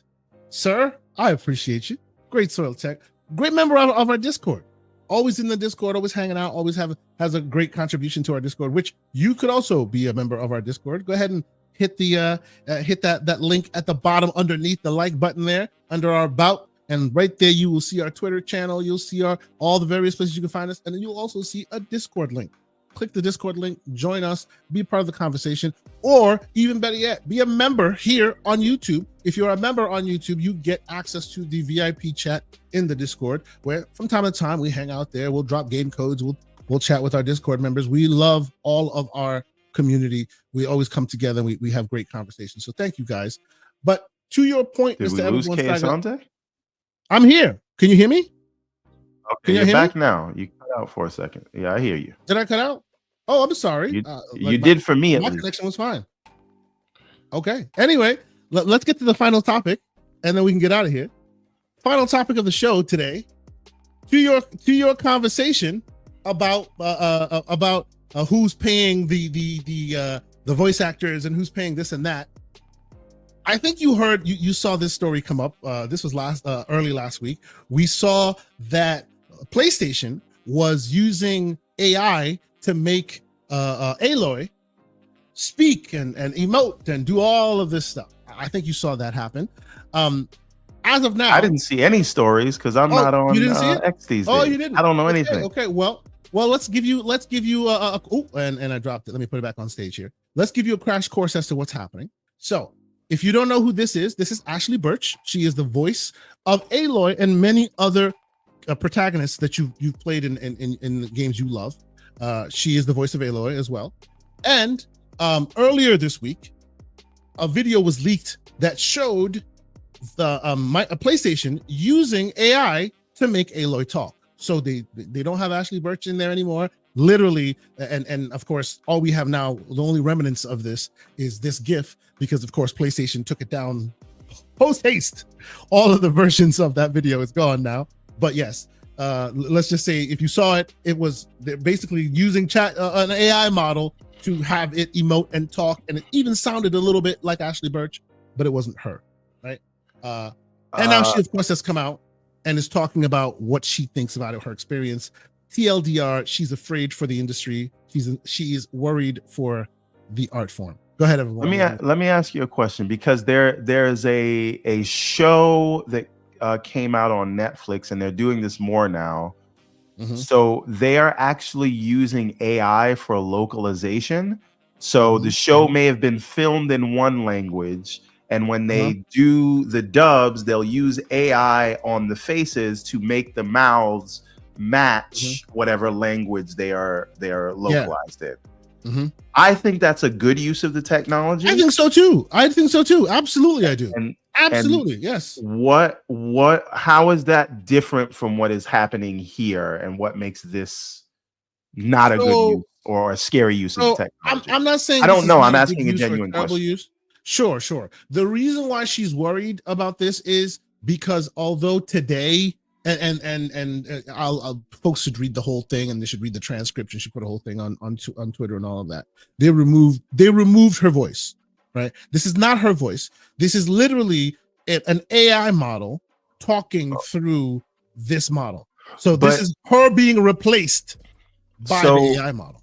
I know SAG in their negotiations, specifically with the video game industry, were trying to work on clauses that would protect them against things like this. See, it's one thing to say we're going to create a completely new voice, but if we're saying you did this character in a prequel of a game, and now we're going to take your likeness of your voice work so that we don't have to pay you. So if you even listen to it like for like, it doesn't sound exactly like her. It's not like they took her voice likings and then made another thing. They basically did what Cortana and when I say Cortana, I don't mean Halo's Cortana. I'm talking about Microsoft's like AI voice. They basically gave her a different voice that was backed by AI rather than they canceled right too early, because now that they're in bed with ChatGPT, Cortana would have been great right now. Cortana sounds way better than Copilot,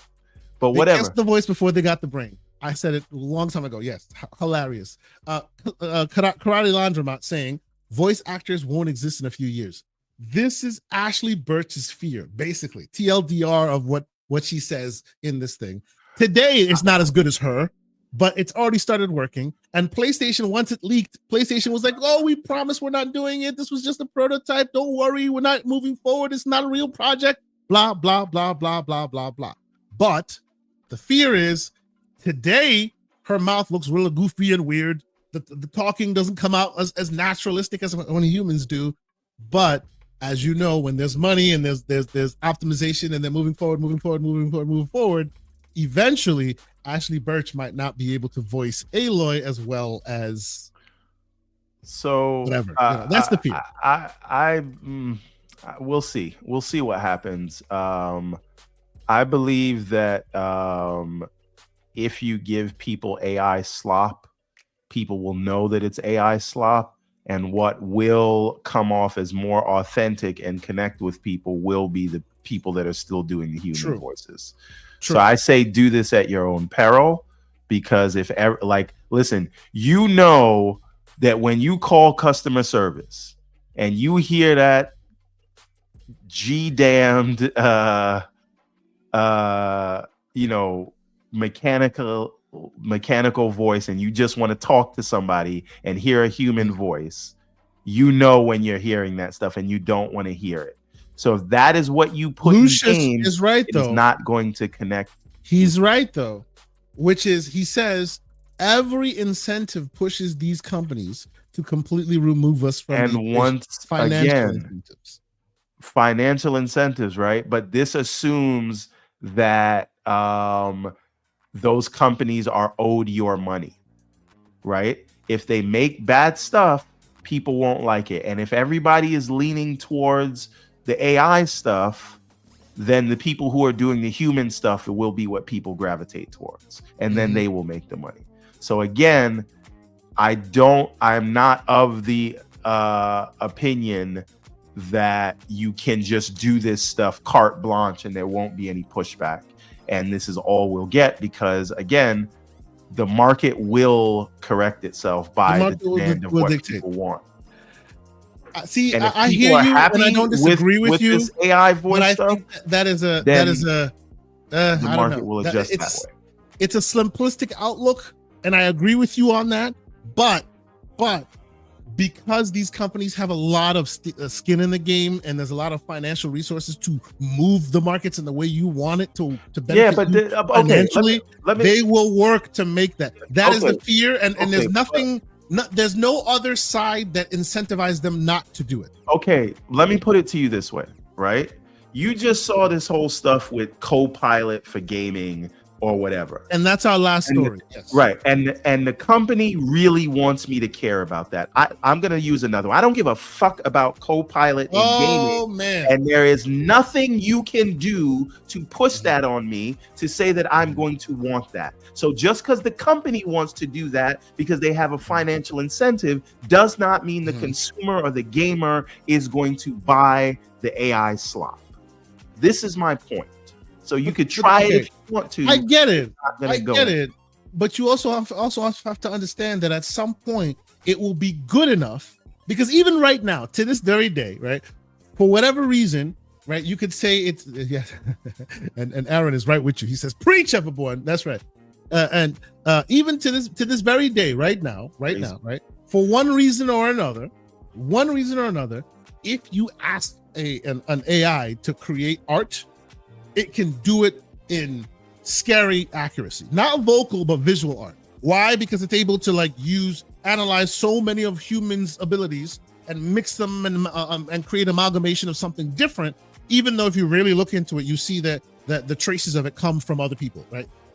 But they are so close right now that if you, an end user, don't know any better, you can be fooled in visual art at this point. Not in movies. Right, not in books. Well, books a little bit. Right, they've been able to find some of the tropes that AI uses, so you're able to see the difference between humans versus AI in that way. But more and more, it's becoming more difficult to tell the difference. At least in certain instances where they are good. Clearly, voice acting, visual. There's still the 3-finger, 6-finger thing. There are still plateaus. There are still places for them to go. I get it, but I'm surprised that you can't see that in the areas where they see financial incentive to keep pushing to a place where it is as good as humans, that they wouldn't do that. That is the fear. I'm surprised you don't see that. You don't see that? This just means you believe that the AI can be as good as humans at selling human emotions, and I don't believe that. That is a fear that. Yeah, but I don't think that's anytime soon. That'll be it will be a valid thing, right? And people don't even want to get close. And the fear is that we're getting closer and closer all the time because the incentive is there. Yeah, but I just think with the uncanny valley, the closer you get, the further you have to go of these things being believable. We used to talk about uncanny valley in video games, and then Hellblade 2 showed up, and now nobody talks Uncanny Valley anymore. I mean, I hear you, but again, if these things are going to be bad, so here's the question: what if? And I'm not saying that this is the case because I don't believe this, but because the assumption that some are making is that this will take over, but I am making the assumption that this will only take over if it is better than what humans can do. And so now I must ask you the philosophical question: if it is better than what humans can do, should we not push in that direction? Now, but what my argument is that it is not what humans can as good, and it will not be as good as what humans can do, because people need the human emotion and human connection, and that is what we will gravitate towards. So if they try to force AI stuff on us because it's cheap for them, their things will not sell. And if I am wrong, and their stuff will sell, it will be because that their stuff is better than what humans can do. And if it is, now I have to ask you, if it can be better than what humans could do, yes, should we not push in that? Yes, but this is the philosophical question, right? These are the questions that we really want to have, because let's quickly talk, like move it to gaming for a moment, right? There are, in many instances, and I see you in the chat there, Floodzilla. In many instances, there have been many cases where NVIDIA has been able to make a case for their visuals looking better than native 4K. And because it looks better than native 4K, who cares that it's upscale? Because it looks better than native 4K. Right? Yes. So in that world, if we can get AIs, different thing from visual. No, but in general, it's the same idea. In general, if we can get our AI based on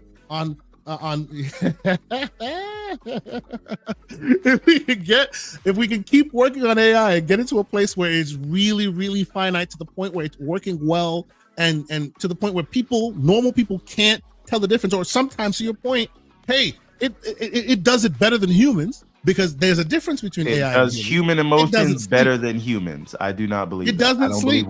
I don't believe we'll ever get there, and not sleeping doesn't help with that. And somehow we're able to see something that is an amalgamation of a whole be better than the whole. We are in a world where these things are possible, right? It's an amalgamation of a whole, but it's better, factually better than the whole. We've seen that. And you're telling me that's never going to be possible in this world? I think that when we are talking about telling stories that touch people, giving human performances, but be clear. This is it's very specific to what I am talking about, right? I do not think that AI will do that. I do not think AI is capable of telling stories that will touch the human soul. And I don't believe AI will ever be able to give an acting performance that will touch people in the way that humans can. And if people want to listen, if you want to use this AI stuff to do like NPC side quest stuff, I think that's fine. Right? But for the stuff that matters, like the main character performance, don't you understand that as long the better they get at the side characters, then they're slowly going to encroach into the main characters? Don't you see that? The better they get, the more they learn. I think eventually they will try. She will no longer have a job. I think they will try, and I think that the people that will be successful will be the people who still give us human performances. Okay. So BT Maverick 707 with a $5 super chat. He asked the question: if the new Xbox PC OS is everything that we wish we wish it to be, fingers crossed, how long before we see it available on every PC/handheld device to download? What do you think, Mr. Everyone Saga?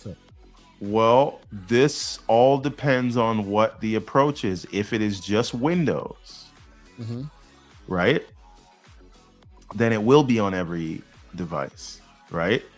Because what we're talking, the game bar right now is on every device, right? And it gets better with every update. Yes. If Windows 12 or whatever is going to have native controller support and a full screen experience, whether you want to be an Xbox OS or not, this is what you're selling, unless you're going to sell a Linux machine. So So the answer is whether it is everything you want it to be or not, it will be available for everyone everywhere. I would say day one, or at the very least in time for Windows 12. Absolutely. I agree. Yep. Lucius says, with a $2 super chat, the only AI he cares about is the AI with the braids. Okay, sir. For those who know. Anyway, last story before we get out of here. And that is the story you talked about, which is that that there's a new Copilot feature that's coming towards the Xbox Gamer. This is not a Copilot feature for development, because last time they talked about Copilot and all of that, they were talking about Copilot in development. This is literally someone watching you play, a robot watching you play and giving you pointers as you play, right? So in the world of, say, Elden Ring, right? Imagine a world where the next Elden Ring comes, right, with your own ghost from Destiny, right? You have your AI chatbot that is next to you or in the corner as you play on Xbox, and as you go in and you're playing and you ask questions, it may give you pointers. Hey, maybe you want to go around this hill over here. There's this sword. Oh, the boss you're trying to fight, you need this, that, and the third. So how about you go there first and get this and get that in order for you to be able to beat him before you go there yourself, not knowing, and get your butt handed to you.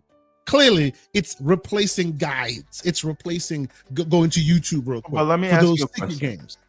Speak on it. What do you think? Now, just to the watch your mouth, Dorian Gray. Here's the thing. Well done, so Dorian. There is a financial incentive for Microsoft to want you to use Copilot for gaming. That's what the company wants. Do you want to use that? Well, that's my question. Does anything that they're purporting to tell you here entice you to want to use it? No, it doesn't. And guess what? They can't make you use it. And if something does force you to use it in an intrusive way, guess what? You won't use it. Yeah. So the way the market works is you have to supply something that consumers want. And if you don't, it doesn't matter what your financial incentive is, you're not going to make any money. No, but I hear you. Just to answer the previous topic. The previous. Sure. But go ahead. My question on this specifically is, I get you. Their incentive they have financial incentive to get you to use this hardware, right? To let you use this software, of course, right? But they can't just say, hey guys, we want you to use the software because this makes us money. They're going to try and entice you to use it through other means. My question is, this replacement of guides, as they're purporting to show off, does this work for you? Did you use any guides during Elden Ring? And I'm being specific by using Elden Ring. I used YouTube videos and I would continue to use that. This does nothing for me. Hold on. And this is not just to you, this is also to the chat. If this existed, because when Xbox One, not the X Series consoles, the Xbox One, back then, you could snap achievement hunters on the corner, like a little snap window, and literally it'll give you pointers as to hunting down your achievements. Oh, go here, do this. Read it on the corner while you're going through your game. So this is kind of like that, except it would be an overlay that you could then engage with when you choose, and it'll give you pointers. We really think that would not be something that people would not find useful. I'm not necessarily saying I would or would not find it useful, but in the situations of, like, say, games like Animal Well, and exactly the aforementioned Elden Ring, or other games that have a need for outside influence, a need for a guide, a need for a YouTube video. You think having this in the corner, just that reliability, obviously, that's all a part of the sauce, right? Clearly, we haven't seen it. It's not reliable. It's not a thing we know. But just like achievements is now a standard fare, you don't see this potentially becoming standard fare for those who want to use it? Not in any of the demos they've shown me. They have not shown me a use case that actually makes sense. Did you see the demos in this one? I did see the demos. They all look terrible, and nobody that was playing Minecraft would need the things that they were suggesting, or Overwatch. Like, it's not, you know. See, and this is just me. Honestly, I'm not convinced in one way or another by it. But I was intrigued by how it purported to in the Overwatch example, for example, how it knows the game, right? And those who know Overwatch know that it's all about who's playing with whom. It's not just you. It's about teamwork and what works best with what. And it seemed like it had a fundamental understanding that could help you understand it better. Oh, you need to use this character versus that. You need to stick to this character more when you're doing this. Next time, do this, otherwise you'll die, right? How did I die? I died. You died because you did this, that, and the third. Do this better next time. It seemed kind of appealing. I don't know. Yeah, it didn't to me. And again, everything and I get that this is a demo, but like, this is everything that I don't want in gaming, and I just don't think that most gamers are gonna find value in this, and it will just be an annoyance. Because I can tell you right now, every time Siri comes up in my phone by mistake and tries to tell me, do you want to make an appointment or do you want to do whatever, I'm just annoyed by it. So I do not see this as something that is gonna be of value to gamers as opposed to annoying them at the wrong times. So what you're saying is, and I'm hearing you here, Everborn Saga. What you're saying is, in the development world, AI will will really help indies shoot their shot. But in the retail world, it may not be useful for people to use. What is wrong with saying that? That's exactly what I'm saying. I don't know. I think I might be a bit more bullish on it than you are. I feel like the same. Yeah, but I'm more bullish on the development side than you are. So this is the point. But this is the point. I feel like the as bullish as you are on the development side, I feel like that could be also the same leverageable excitement on the retail end user side. I actually think on the end user side, there's like it is a good use case. Now, will I use it? Depends on how useful it is. But it is an interesting use case. Let me give you an example. Remember when the OG Xbox, not OG Xbox, but the Xbox One launched, and they had all those voice features, and they seemed cool, but then nobody really wanted to use it. Give me specific voice features. Give me one or two.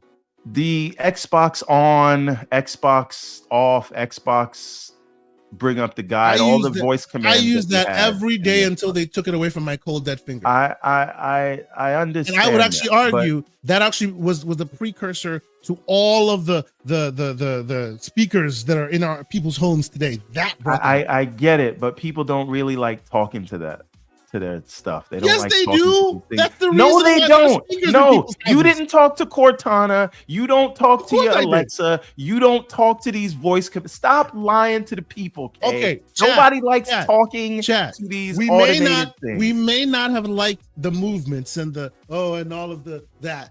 But did you not use the voice features? I found the voice features to be the best thing about them. Yeah. And even after we stopped using the video, we kept using the voice features. The on, the off, the talking to this, that. I used those voice features was fine, a lot. But the other stuff most people didn't use, and that's why they stood.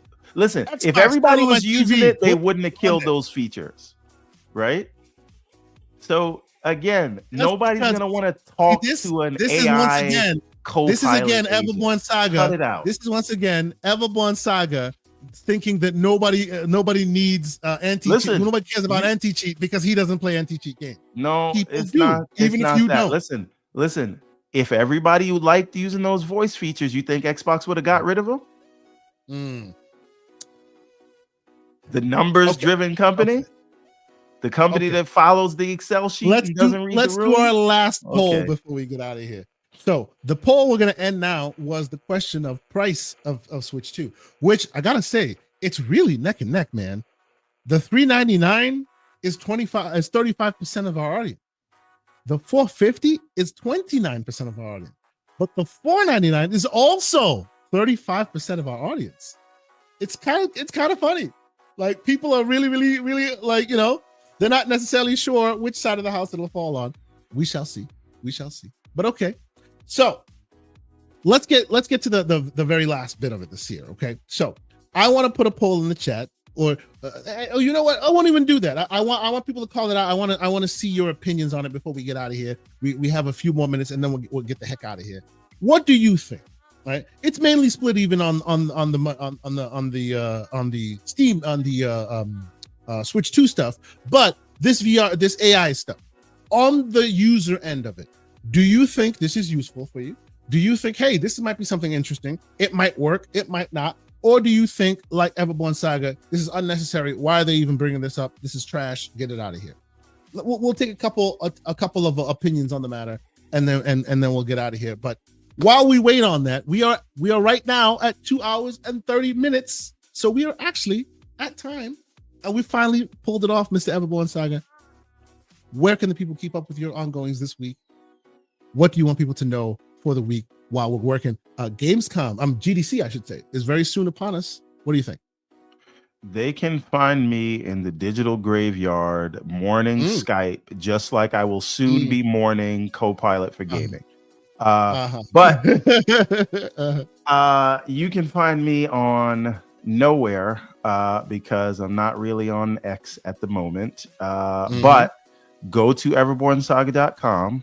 Please check out the comics if you have not checked them out yet. We've got some really cool merch there as well. And it is 15% off of all orders if you use code GCP, all capital, at checkout. You will not be disappointed. everbornsaga.com. Thank you so much. And of course, as for me, you will catch me on this here very channel. I'm actually working on some interesting things. There's new tools that I want to test out and stuff like that. So you might see me doing some live streams this week. Next week, we have a very interesting show for you as well. We have some interesting guests that we're lining up. In 2 weeks, ladies and gentlemen, in 2 weeks, we will be doing something truly awesome. Something that I've been working on for a little bit now in the background. Mr. Everborn Saga knows what I'm talking about. I am very excited to share. Is that next week or the week after? That is in 2 weeks. That is in 2 weeks. Okay. That is March 29th, ladies and gentlemen. If you are an Xbox fan, you might know what we're doing. I will leave it at that. Extra points for those who are able to guess what it is we will be doing based on the time frame and all of that. It'll be awesome. So in the next 2 weeks, check us out there. Check out some other stuff what we're doing as well.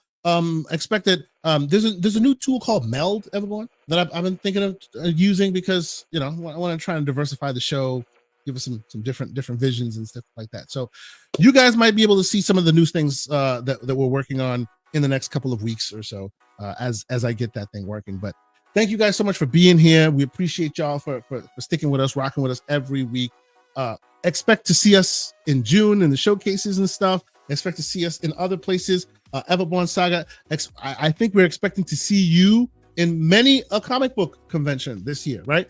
Including one coming to our fair, Florida. So we might see ourselves IRL soon. Yeah, right? Let me talk about that for a little bit. In May, we're going to be at the Garden State Anime Fest with the Everborn Comics. In June, I believe there's another Garden State Comic Fest. In July, we are trying to get into Florida SuperCon, which is in Miami. In August, we will be in Anime NYC, and in October we will be in NYCC. So that's our plan for this year with Everborn and all the shows we're trying to go to. So hopefully you can come meet us at one of those shows. I still got to lock those down. The one that is locked down is the one in May, and all the others I mentioned, we are working on getting those locked down very soon. So I'll have some confirmations on those in the next month or so. Excellent. All right, ladies and gentlemen, we appreciate you being here with us. We appreciate all the support you do. Please consider hitting that like button, consider subscribing if you have not done so on your way out. We appreciate all the support for the week. Catch us on the Discord. Mr. Everborn Saga may not be on the X. I may not be on X as much as I usually am, as I sometimes frequent, but we are usually on the Discord. You can come chat with us, talk games, troubleshooting, whatever you wanted to discuss. We talk so many different topics: gaming, music, movies, politics. We just so you, like the GCP Discord, it like literally we get a bunch of people in there talking, right? So you can come hang out with us, talk there. We're usually there 5 days a week. This is how most of us get through our work days. That's right. by going into those things. And the topics aren't just gaming. Sometimes it's movies. Sometimes the dreaded politics. A lot of gaming stuff. We were talking about the illest hip hop heads and the illest hip hop heads of the 90s and 2000s. I think it was yesterday. So we were talking about that. You know, there's always a lot of conversations to be had on the Discord. So, yes, that is the way to find us, even if you don't see us on the X streets. Indeed. So that's that, man. I think that's it. We appreciate y'all for continuing to rock with us, and we will see y'all next week. Till then, peace.